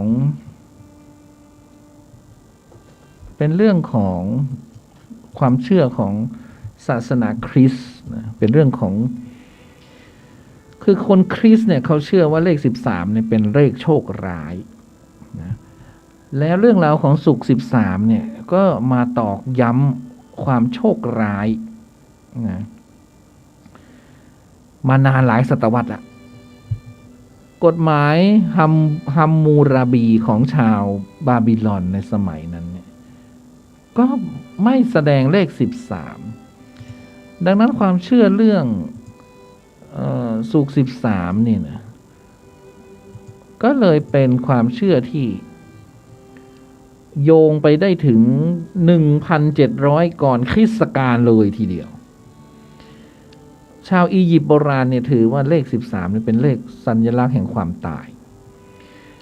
วันศุกร์ก็ถือว่าเป็นวันโชคร้ายของชาวคริสเตียนเช่นกันเพราะว่าพระเยซูนี่นะถูกตึงกางเขนในวันศุกร์แล้วก็มีความเชื่อว่าวันศุกร์เนี่ยเป็นวันที่อีฟเนี่ยชักจูงให้อดัมเนี่ยสองคนอะไรที่พระเจ้าสร้างมาเนาะมนุษย์คู่แรกนะวันศุกร์นี่เป็นวันที่อีฟเนี่ยชวนอดัมกินผลไม้ต้องห้ามในสวนเอเดนเพราะฉะนั้นชาวคริสเตียนก็เชื่อว่าเลข13ก็เป็นเลขโชคร้ายและก็ไปพ้องกับจำนวน13คนที่รับประทานอาหารมื้อสุดท้ายกับพระเยซูหลังจากนั้นพระเยซูก็ถูกเอาไปตึงกางเขนในคริสต์ศักราช 1881 มีองค์การที่ชื่อว่า13 ขับพยายามที่จะแก้ไขชื่อเสียของเลข13ในการประชุมครั้งแรกพวกเขาสมาชิก13คนได้เดินผ่านใต้บันไดเพื่อเข้าไปยังห้องที่มีเกลือโปรยปลายไปทั่วกลุ่มนี้มีอายุยืนยาวอยู่หลายปีและมีสมาชิกเพิ่มขึ้นถึง400คนรวมทั้งสมาชิกที่เป็นประธานาธิบดีถึง5คนไม่ว่าจะเป็นเชสเตอร์อาร์เธอร์โกเวอร์แครปแลนด์เบนจามินฮาริสันวิลเลียมแมคคินเลย์และฮาวโดรอสเวตถึงแม้ว่าองค์การวันนี้จะพยายามเท่าไหร่พยายามที่จะแบบศุกร์13มันดีนะอย่างนั้นอย่างนี้นะแต่โลกกลัวศุกร์13ก็ยังไม่หายไป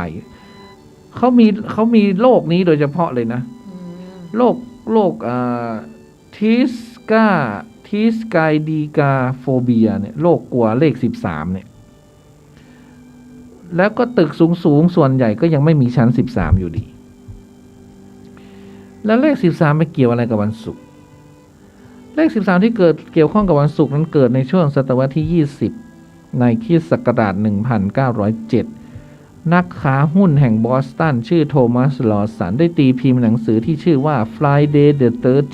13 ซึ่งเป็นเรื่องราวของนักธุรกิจที่ชั่วร้าย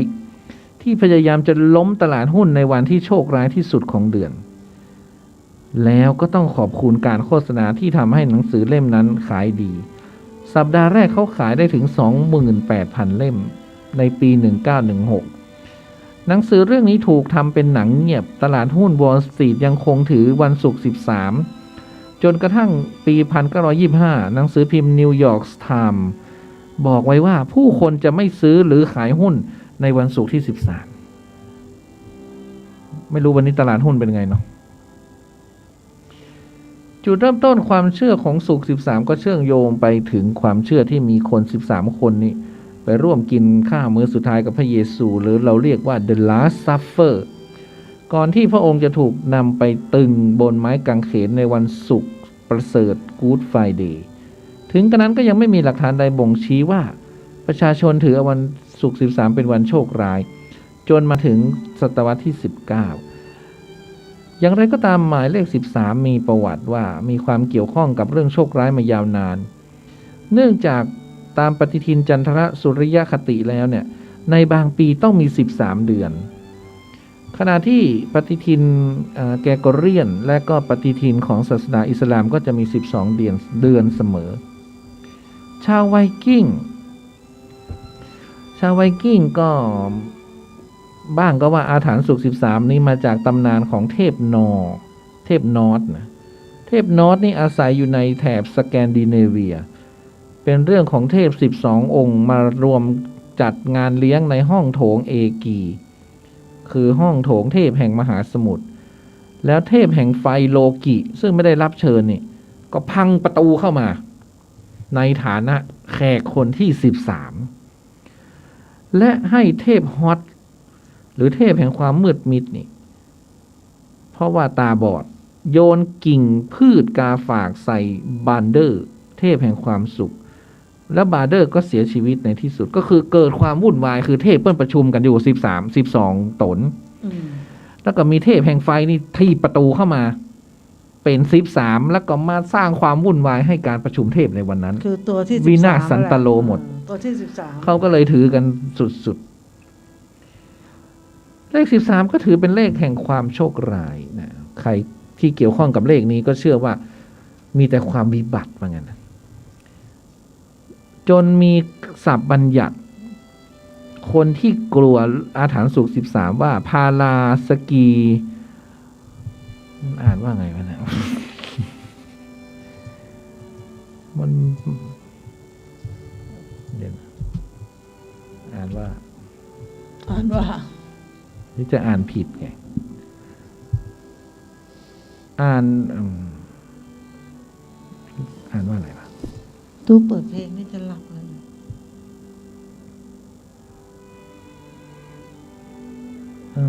มันไม่มีคำอ่านให้เราอ่ะ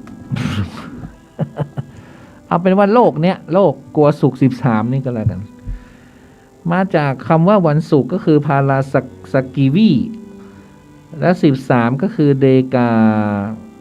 กาเทอิสและความหวาดกลัวก็คือโฟโบสนะดร.โดนัลดอร์ซี่นักจิตวิทยาบำบัดที่ชำนาญด้านการรักษาอาการกลัวบอกว่าเฉพาะในสหรัฐประเทศเดียวมีคนกลัวโรคกลัวสุข13เนี่ย21 ล้านคนนะเธอไม่ใช่เรื่องเล็กๆนะมันน่ากลัวจนมันออกต่างประเทศแล้วตุ๊มันมาถึงแพร่ระบาดในที่ประเทศไทยไงในวันศุกร์ที่13อเมริกาต้องสูญเสียทางเศรษฐกิจเป็นเงินเกือบ1,000 ล้านดอลลาร์สหรัฐเนื่องจากคนจำนวนหนึ่งไม่ไปไหนไม่ออกจากบ้านหรือไม่กล้าทำงานลางานเลยเจ้าวันที่ศุกร์13เจ้าลางานกลัวขนาดนั้นนะแล้วก็ใครก็ตามนะใครก็ตามที่อย่างประเทศเนเธอร์แลนด์เนี่ยเขาบอกว่าวันศุกร์13เนี่ย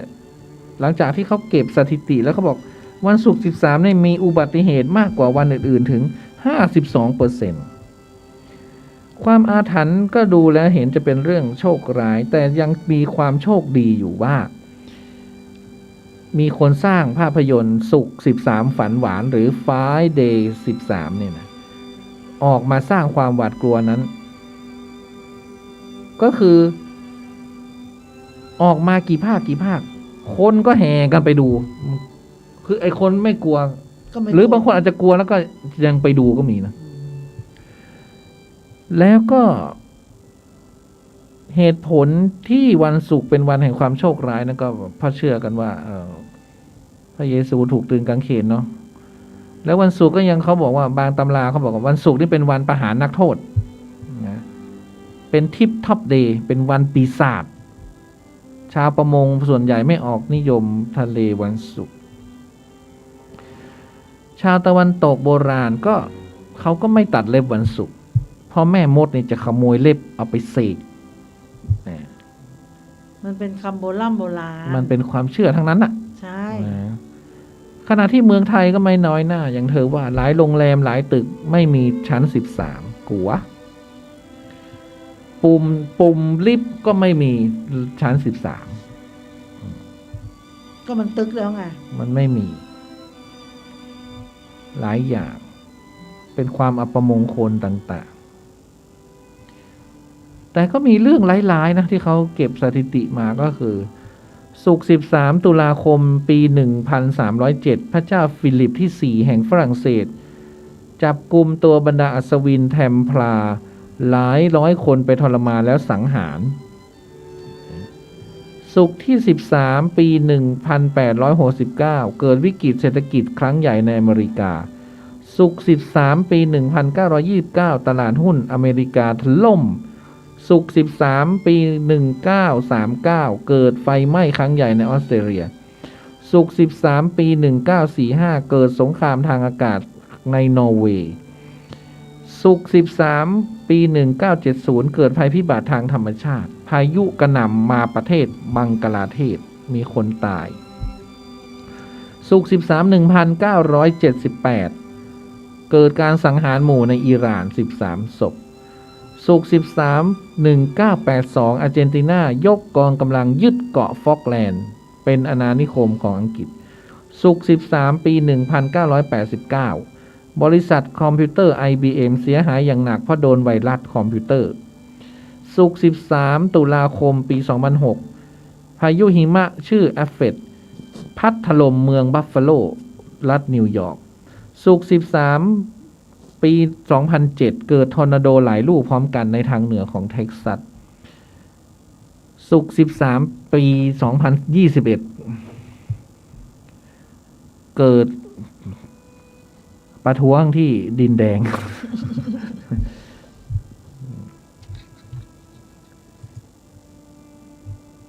ก็เลยกลายเป็นว่าศุกร์13 ก็เลยเป็นวันที่เขาระแวดระวังกันเนาะระแวดระวังกันก็ดีอ่ะเราก็ระแวดระวังกันนะคือศุกร์13 กับฮาโลวีนนี่ไม่แพ้กันเลยนะความกลัวความแบบอาถรรพ์สยองความอะไรของเขาเนี่ยนะพอๆกันเลยแต่ว่า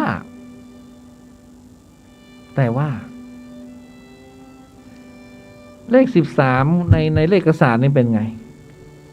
เป็นคนแรง ก็คือหนึ่งคือดาวอาทิตย์เนาะก็เป็นธาตุไฟเนาะแล้วก็อังคารก็เป็นธาตุไฟกับไฟอ่ะใช่ไหม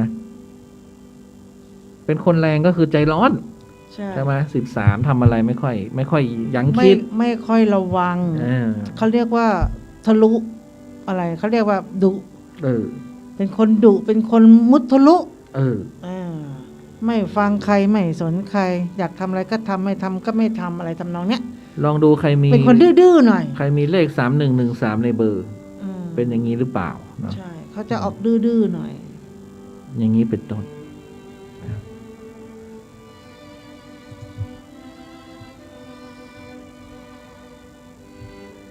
อันนี้อะไร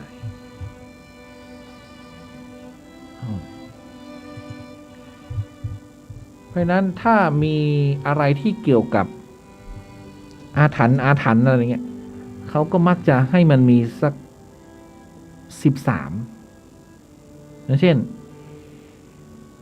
13เมืองอาถรรพ์อย่างเงี้ยนะ13เมือง13เรื่องหลอนแห่งยุค13สถานที่ที่คนชอบไปลองของอะไรเงี้ยหรือตึกชั้นที่13นี่ก็กลายเป็นตัวแทนของเรื่องไม่ดีนะเรื่องน่ากลัวใช่แต่ถ้าเขียนดีๆนะ13แล้วเราพลิกมามันก็จะอ่านว่าผีไงใช่ไหมเลข1ก็จะเป็นสระอีไงเลข3ก็จะเป็นผอพึ่งคนไทยเขาก็ถืออย่างนี้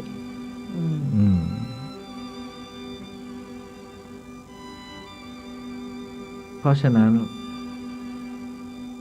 ก็ไม่ต้องกลัวหรอกถ้าเราไม่ประมาทนะใช่มันก็ไม่ได้หมายความว่ามันเป็นทั้งชีวิตของเรานะแต่มันมีโลกนี้จริงๆนะมี โลกกลัวศุกร์13ก็คือในเมื่อเรารู้ละว่ามันศุกร์13เราก็ระมัดระวังหน่อยจะทำอะไรเราก็ระแวดระวังหน่อยอย่างเงี้ยก็ได้แล้วมันก็จริงนะบางทีนานๆมันก็มีทีหนึ่งนะศุกร์13นะศุกร์ที่มันตรงกับ13มันไม่ใช่มีทุกเดือนนะหรือบางปีมันก็ไม่ได้มีทุกปีอ่ะมันต้องมีนานๆมันถึงจะมาบรรจบครบของมันอย่างของเราเนี่ยก็จะเอาเนี่ยเสา5อย่างเงี้ยไม่ใช่ว่ามันจะมาบรรจบง่ายๆนะมันก็คงจะเป็นแรงที่เรานึกถึงมันอ่ะใช่แรงที่เรานึกถึงมันเรานึกถึงมันดีมันก็ดีเรานึกถึงมันไม่ดีมันก็ไม่ดีมันอยู่ที่จิตเราใช่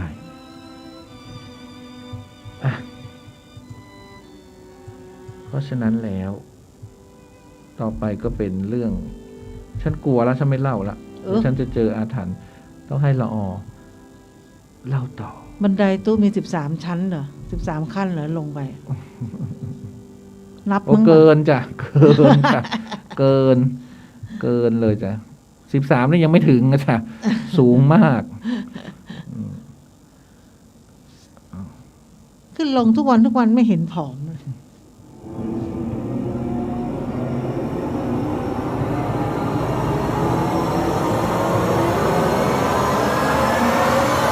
The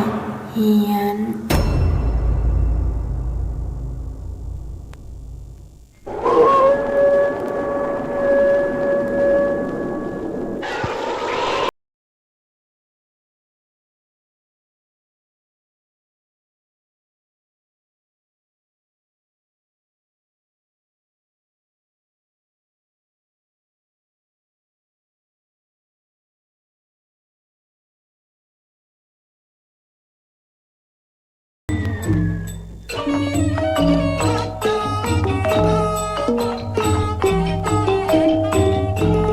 ผีฟ้าเอ้ยแสนสุดโสภาผีฟ้าเอ้ยได้โปรดเมตตาหมู่เฮาป่วยไข้บอกใบยุกยาหมู่เฮาบูชาหักผีฟ้าเอ้ย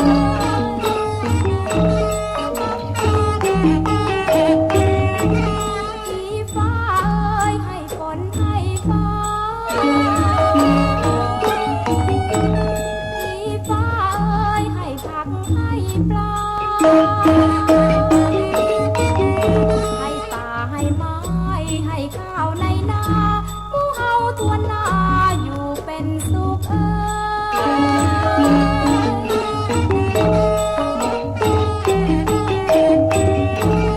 ผีฟ้าเอ้ยหมู่เฮาเต้นรำผีฟ้าเอ้ยหมู่เฮาตำข้าวดอกไม้ทูบเทียนปักไว้หัวเสาขอเชิญพี่เจ้ามวลหมู่เฮาเอ้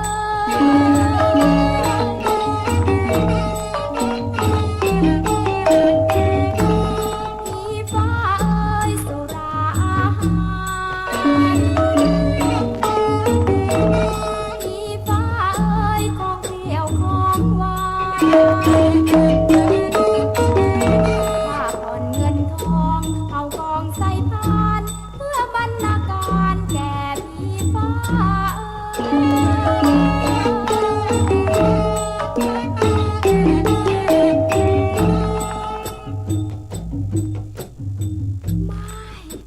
ไม่ข้าอยากได้เลือด เลือด เลือด เลือด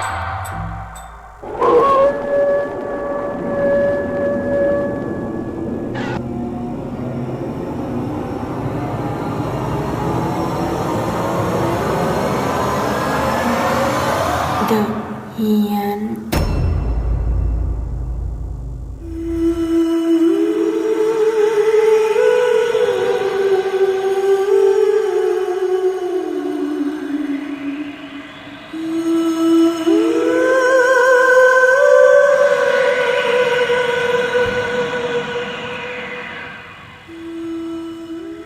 เสียงลมมาแล้ว เสียงฝน เสียงสิ่งต่างๆ เสียงธรรมชาติ เสียงอันโหยหวนย้อนไปเมื่อประมาณสัก5 ปีที่ผ่านมาเนาะก็มีอาชีพผมมีอาชีพเขาเรียกว่ารับส่งผู้โดยสาร ก็รถโดยสารเนี่ยมันก็เป็นพวกแอปพลิเคชันก็คือขับพวกแก๊ปอะนะคะ ก็ทำงานอยู่ที่เพราะว่าตอนเนี้ยงานหลักมันไม่ค่อยมีไงก็เลยต้องมาขับแก๊ปเพราะมันเป็นที่นิยมกันอยู่ในยุคสมัยนี้เนาะก็เมื่อปลายปี58เข้าปี59นี่เอง ผมก็เปิดร้านขายอุปกรณ์เขาเรียกว่าฮาร์ดแวร์อยู่ที่ต่างจังหวัดคณิตเศรษฐกิจช่วงนั้นนะค่อนข้างที่จะแย่ ผมจึงตัดสินใจนะคะก็เลยปิดร้าน แล้วก็ย้ายไปอยู่กับเพื่อนที่กรุงเทพช่วงแรกๆผมก็ยังไม่รู้จะทำอะไรเนาะก็เที่ยวตระเวนแถวท่าพระเพื่อนก็เลยแนะนำว่าคิดอะไรไม่ออกนะก็ลองไปขับเขาบอกว่าลองขับรถดูไหมเพราะว่าผมมีรถก็เอารถเนี่ยแล้วก็คือเขาขับคล่องไงตอนนั้นผมก็คิดว่ามันก็น่าจะทำนะแต่เห็นว่าไม่มีอะไรที่จะเสียนะก็เลยตัดสินใจไปสมัครแล้วก็ลองสมัครทิ้งเอาไว้ก็สมัคร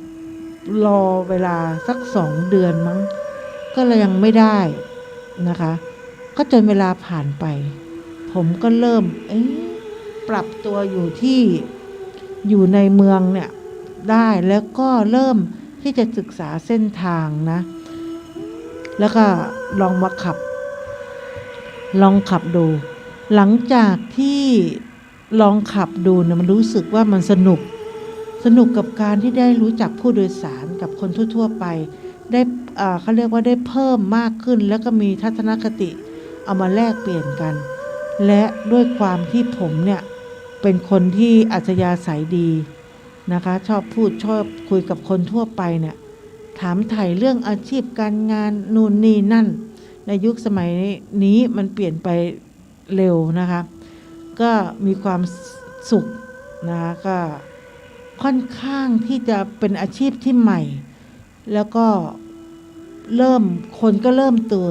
ตื่นตัว กับอาชีพนี้แล้วก็เป็นที่น่าสนใจนะคะ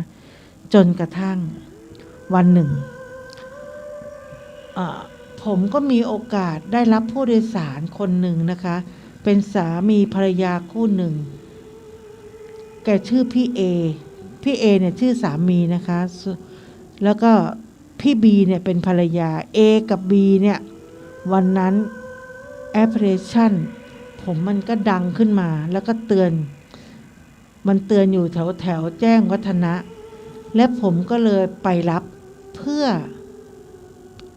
พี่ A กับพี่ B เพื่อไปส่งที่งานเลี้ยงที่โรงแรมหรูแห่งหนึ่งแถวอโศกระหว่างทางเราก็พูดคุยกันนะคะก็แลกเปลี่ยนไปเรื่อยๆพี่เสกกับพี่บีเนี่ยพี่เอกกับพี่บีเนี่ยก็ถามว่าผมทำอะไรอยู่ที่ไหนแล้วก็มาขับรถได้ยังไงก็พูดคุยกันอย่างแบบไปเรื่อยๆนะคะตามภาษาก่อนที่จะถึงปลายทางพี่บีก็พูดขึ้นมาว่าสะดวกกลับมารับพี่ตอนพี่เลิกงานไหมผมก็รีบตอบตกลงทันทีโดยไม่ได้คิดอะไรเพราะการขับรถรับส่งผู้โดยสารเนี่ยผ่านในระบบแอปพลิเคชันเนี่ยปกติเราต้องเสียสปอนเซอร์เนาะให้กับบริษัทแต่ถ้าเรารับเองก็คือล็อกเอาไว้ล็อกกับลูกค้าก็เท่ากับว่าเราไม่ต้องเสียค่าสปอนเซอร์ให้กับทางบริษัทตรงนี้นะคะผมรู้สึกแฮปปี้มากและได้คุยกับคนทั้งสองนะคะก็เลยถามเบอร์โทรศัพท์แล้วก็แลกเปลี่ยนกันหลังจากที่ผมไปส่งพี่เอกับพี่บีถึงโรงแรมเสร็จแล้วเราก็แยกทางกันแล้วผมก็ไปขับรถรับส่งผู้โดยสารท่านอื่นตามปกติจนเวลาประมาณสัก5 ทุ่มพี่เอก็โทรมาหาผมนะคะตอนนี้อยู่ที่ไหนแล้วสะดวกกลับมารับพี่หรือยังก่อนอื่นผมต้องแนะนำตัวเองก่อนนะคะว่าตอนนั้นผมอยู่ในไกลจากจุดที่ผมไปส่งพี่เอกับพี่บีก็ไกลพอสมควรแต่ผมก็รับปากกับพี่ก็ไปว่าพี่รอผมสักประมาณ40 นาทีได้ไหมครับเดี๋ยวผมจะรีบกลับไปรับพี่เอนะครับพี่เอก็บอกว่าโอเคได้เลยงั้นเดี๋ยวประมาณเที่ยงคืนครึ่งพี่จะโทรหาอีกทีก็แล้วกันนะ หลังจากที่ผมส่งผู้โดยสารเสร็จเรียบร้อย ผมก็ตีรถกลับไปเพื่อจะไปหาพี่เอกับพี่บีทันที เพื่อไปส่งทั้งคู่ที่บ้านแถวแจ้งวัฒนะ ระหว่างทางเนี่ยเราก็ได้พูดคุยถามไถ่กันเพิ่มเติมนะคะจนคุ้นเคยกันมากขึ้น ผมส่งพี่เอกับพี่บีถึงบ้านเขาก็จ่ายค่าโดยสารให้ผมแล้วก็มีทิปให้อีก100 บาท ซึ่งจริงๆแล้วการขับรถผ่านแอปพลิเคชันเนี่ยการที่ผมได้รับทิป100-200เนี่ยก็ถือเป็นเรื่องที่ยากพอสมควรนะคะหลังจากคืนนั้นพี่เอกับพี่บีก็มักจะโทรเรียกผมอยู่ตลอดเวลานะคะโดยสายตรงโดยที่ไม่ต้องผ่านแอปพลิเคชัน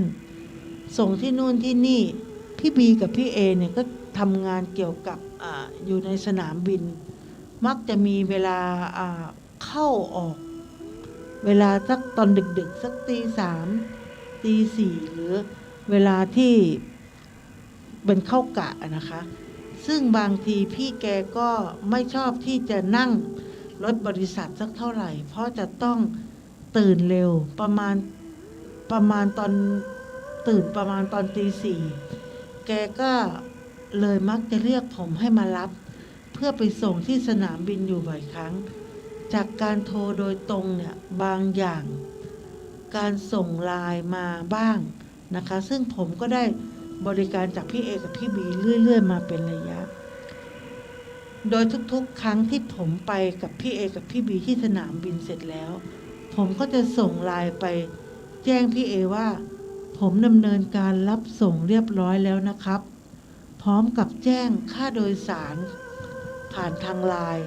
เพื่อให้พี่เขาเนี่ยเป็นคนโอนเงินให้กับผมโดยตรงเราก็รู้จักกันมาสักพักหนึ่งแล้วนะคะก็หลายเดือนอยู่จริงๆแล้วที่ผมไม่ได้เรียกใช้งานถี่มากเนี่ยไม่ถึงกับเขาเรียกว่าเรียกทุกวันหรือวันเว้นวันแค่ประมาณอาทิตย์ละครั้งหรือ2 ครั้งเท่านั้นนะคะคราวนี้มันก็มีอยู่มาวันหนึ่งเนี่ยพี่เขาก็ไลน์มาหาผมเป็นข้อความจากพี่บีถ้าผมจำไม่ผิดนะประมาณสัก2-3 ทุ่มนี่แหละบอกว่าเคพรุ่งนี้เหมือนเดิมนะจ๊ะ4ผมก็ไลน์ตอบไปว่าโอเคครับแล้วก็เหมือนเดิมนะคะประมาณ3:40ผมก็จะมาถึงหน้าบ้านพี่เอกับพี่บีครั้งนั้นมาถึงผมก็เจอกับพี่บียืนรออยู่หน้าบ้านแล้วแต่ผมรู้สึกผิดสังเกตอยู่นิดนึงนะคะตรงที่วันนี้พี่เขาไม่มีกระเป๋าเพราะทุกทีเนี่ยที่มารับเนี่ยแกจะต้องลงไปยกกระเป๋าเอามาใส่ไว้ที่ท้ายรถแต่ผมก็ไม่ได้เอะใจอะไรนะคะสงสัยวันนี้อาจจะเป็นงานเบาๆก็ได้ผมคิดไปเองนะคะผมก็ได้เดินย้อนไปอีกฝั่งหนึ่งเพื่อจะเปิดประตูให้แล้วก็เชิญให้ขึ้นรถเพราะปกติแล้วทุกครั้งที่ผมให้บริการเคสแบบนี้ผมถือว่าเป็นเคส VIP คือบริการเป็นพิเศษ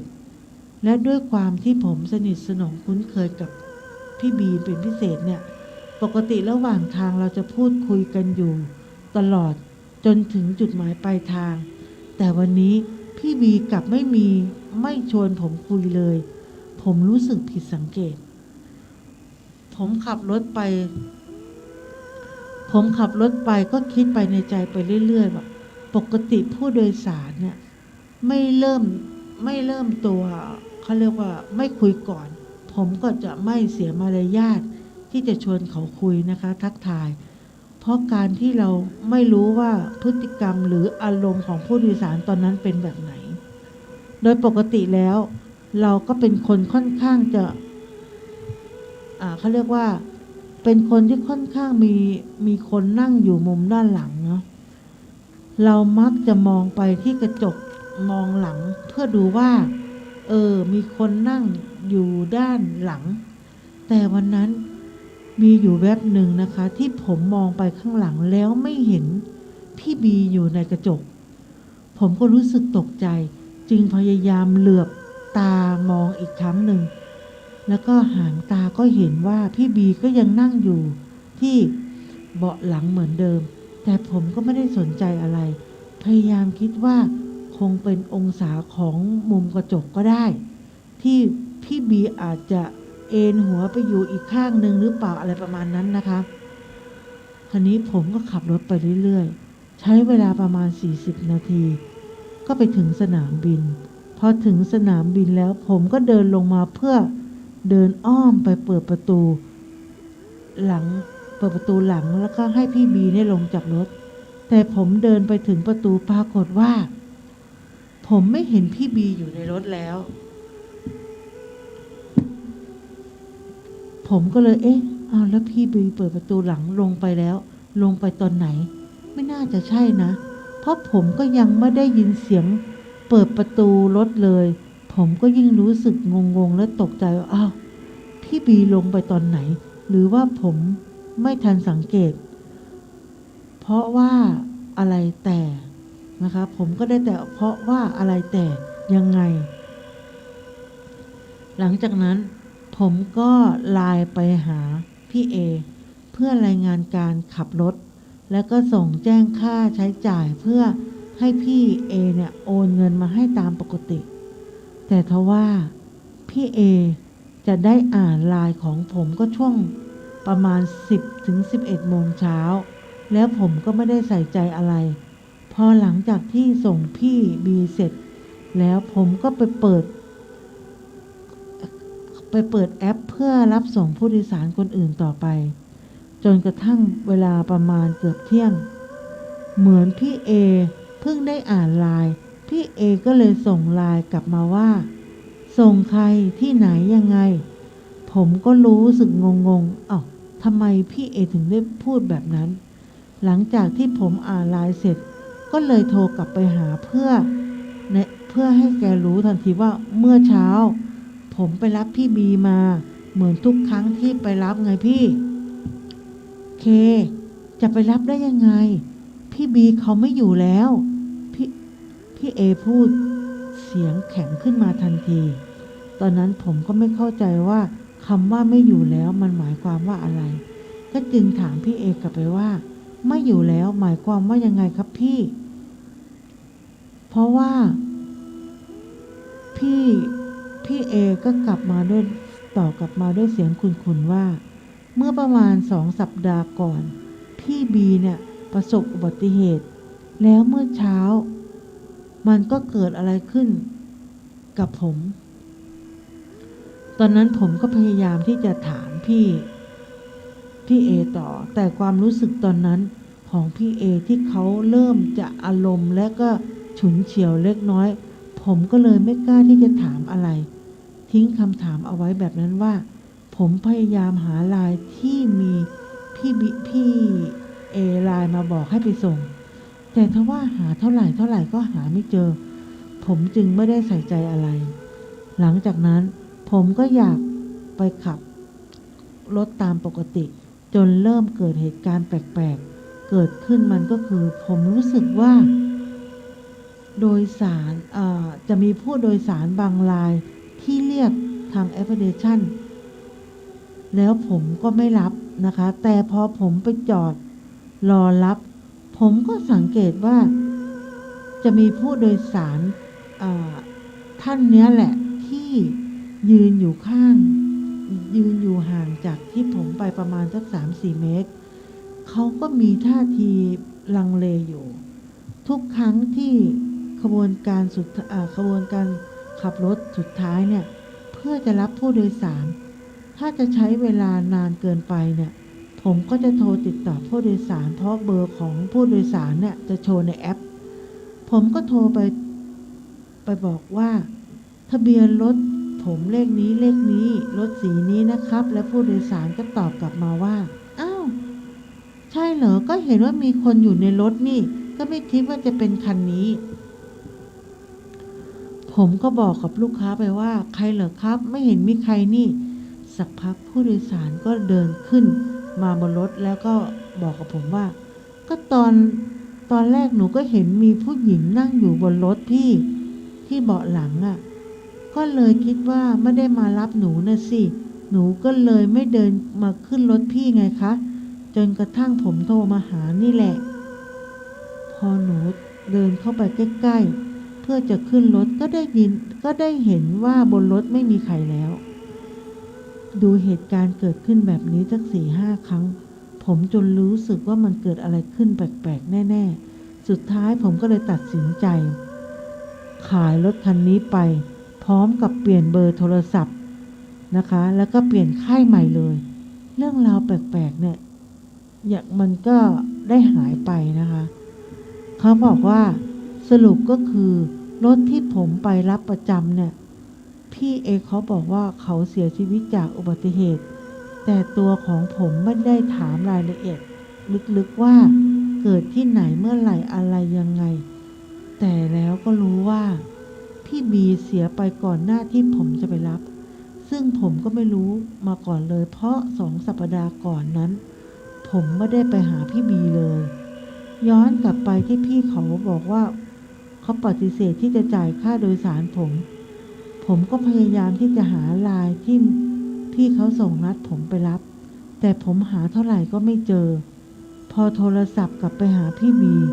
ก็โทรไม่ติดเหมือนกับว่าโทรศัพท์พี่เขาไม่มีสัญญาณก็คงเป็นเพราะตอนนั้นที่พี่ไปรับพี่บีเนี่ยแล้วก็พูดว่าเชิญขึ้นรถคันนี้เลยครับพี่แล้วตอนที่สนามบินน่ะผมก็ไม่ได้เชิญพี่เขาลงใช่ก็เลยทำให้พี่เขาเนี่ยสามารถอยู่ในรถและไม่ยอมไปไหนเรียกว่าทั้งหมดอะไรประมาณนี้เพราะผมไม่ได้เชิญเขาลงจากรถ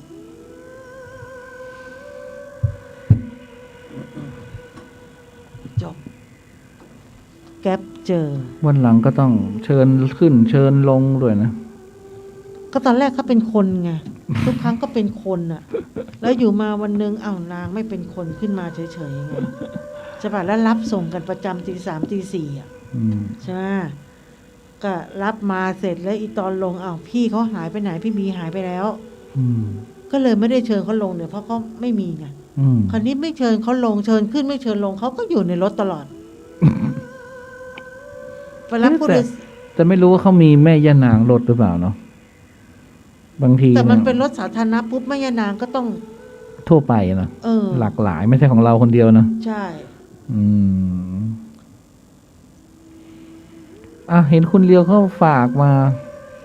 ประชาสัมพันธ์เรื่องอะไรหนังสือเหรอหนังสือเขายังตอนนี้ไม่แจกแล้วค่ะเขาที่จริงวันนั้นเขาจัดรายการเขาก็บอกว่าเขาให้ลงชื่อถึงวันที่13นี่ใช่ไหมใช่สั่งงดละสั่งงดก็วันที่13แล้วไงก็งดแล้วไงนั่นแหละแต่ถ้าใครอยู่เชียงใหม่เนี่ยก็อาจจะมาขอได้คือเขาบอกว่าตอนนี้ยังค่ะไม่แจกเลยไม่แจกเลยแล้วก็รอฟังคุณเลียวเอาเองแล้วกันนะคะเพราะว่าพี่ละออก็ไม่รู้เรื่องเนาะเขาบอกว่าช่วงนี้เขายังไม่แจกเขาอาจจะว่า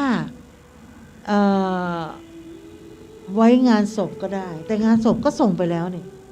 คือว่ามันอย่างนี้คือการส่งอะไรต่างๆตอนนี้มันมีอุปสรรคหมดมันลำบากลำบนมันทุกอย่างทุกสิ่งมันคนขับรถก็ติดไงของมันไม่ถึงก็คือใจเย็นๆหน่อยนะใจเย็นๆของมันไม่ถึงขนาดซื้อไข่รถไข่เนี่ยขาดตลาดเพราะอะไรคนส่งไข่ติดโควิดจากฟาร์มก็ทำให้ไข่เนี่ยไม่มีของเพิ่งมีวันเนี้ยไข่เพิ่งจะเริ่มมีเพราะมันครบ14 วันแล้วไงที่เขากักตัวกันที่ไข่ที่ฟาร์มไข่นะฟาร์มไข่คัสเตอร์ฟาร์มไข่ไปครั้งนึงเขาหาไข่กันแบบสุดฤทธิ์สุดเดชของมันทยอยตอนนี้นะของมันทยอยที่จะไม่มีให้ขาดตลาดหลายสิ่งอย่างหยุดผลิตหลายสิ่งอย่าง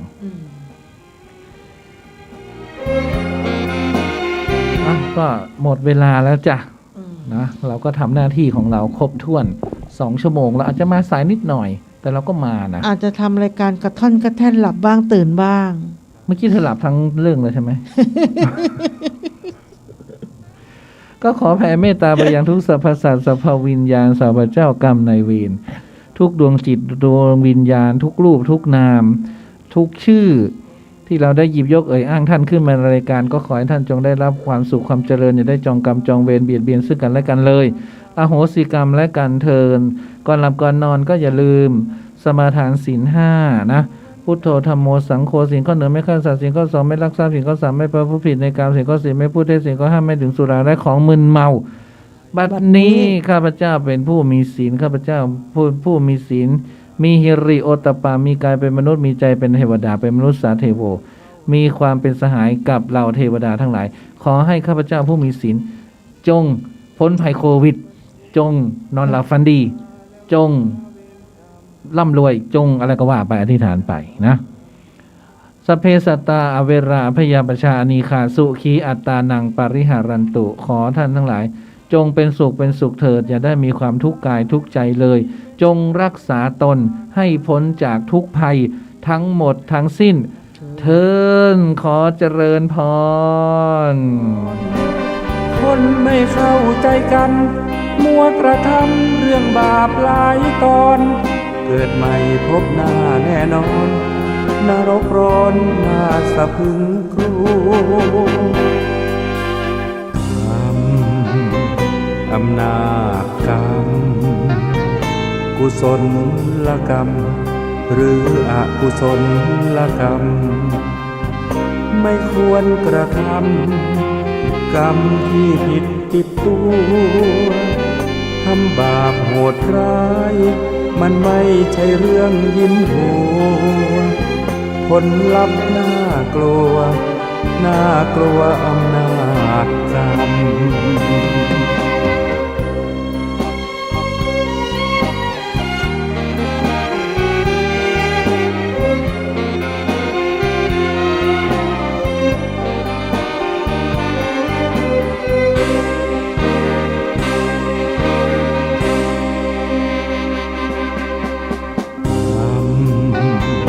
อำนาจกรรม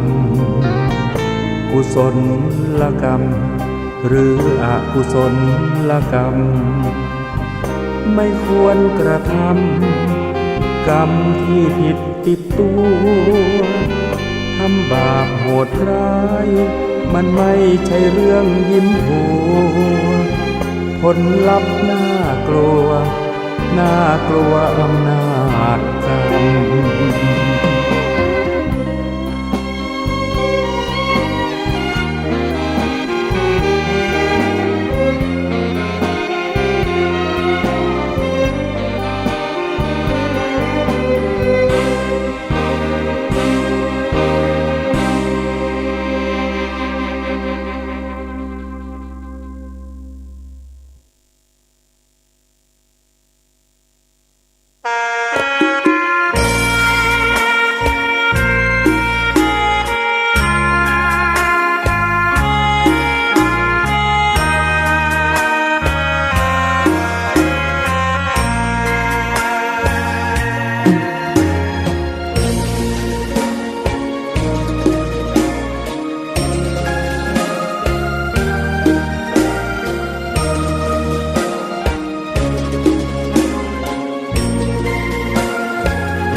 ดอกบัวดอกหนึ่ง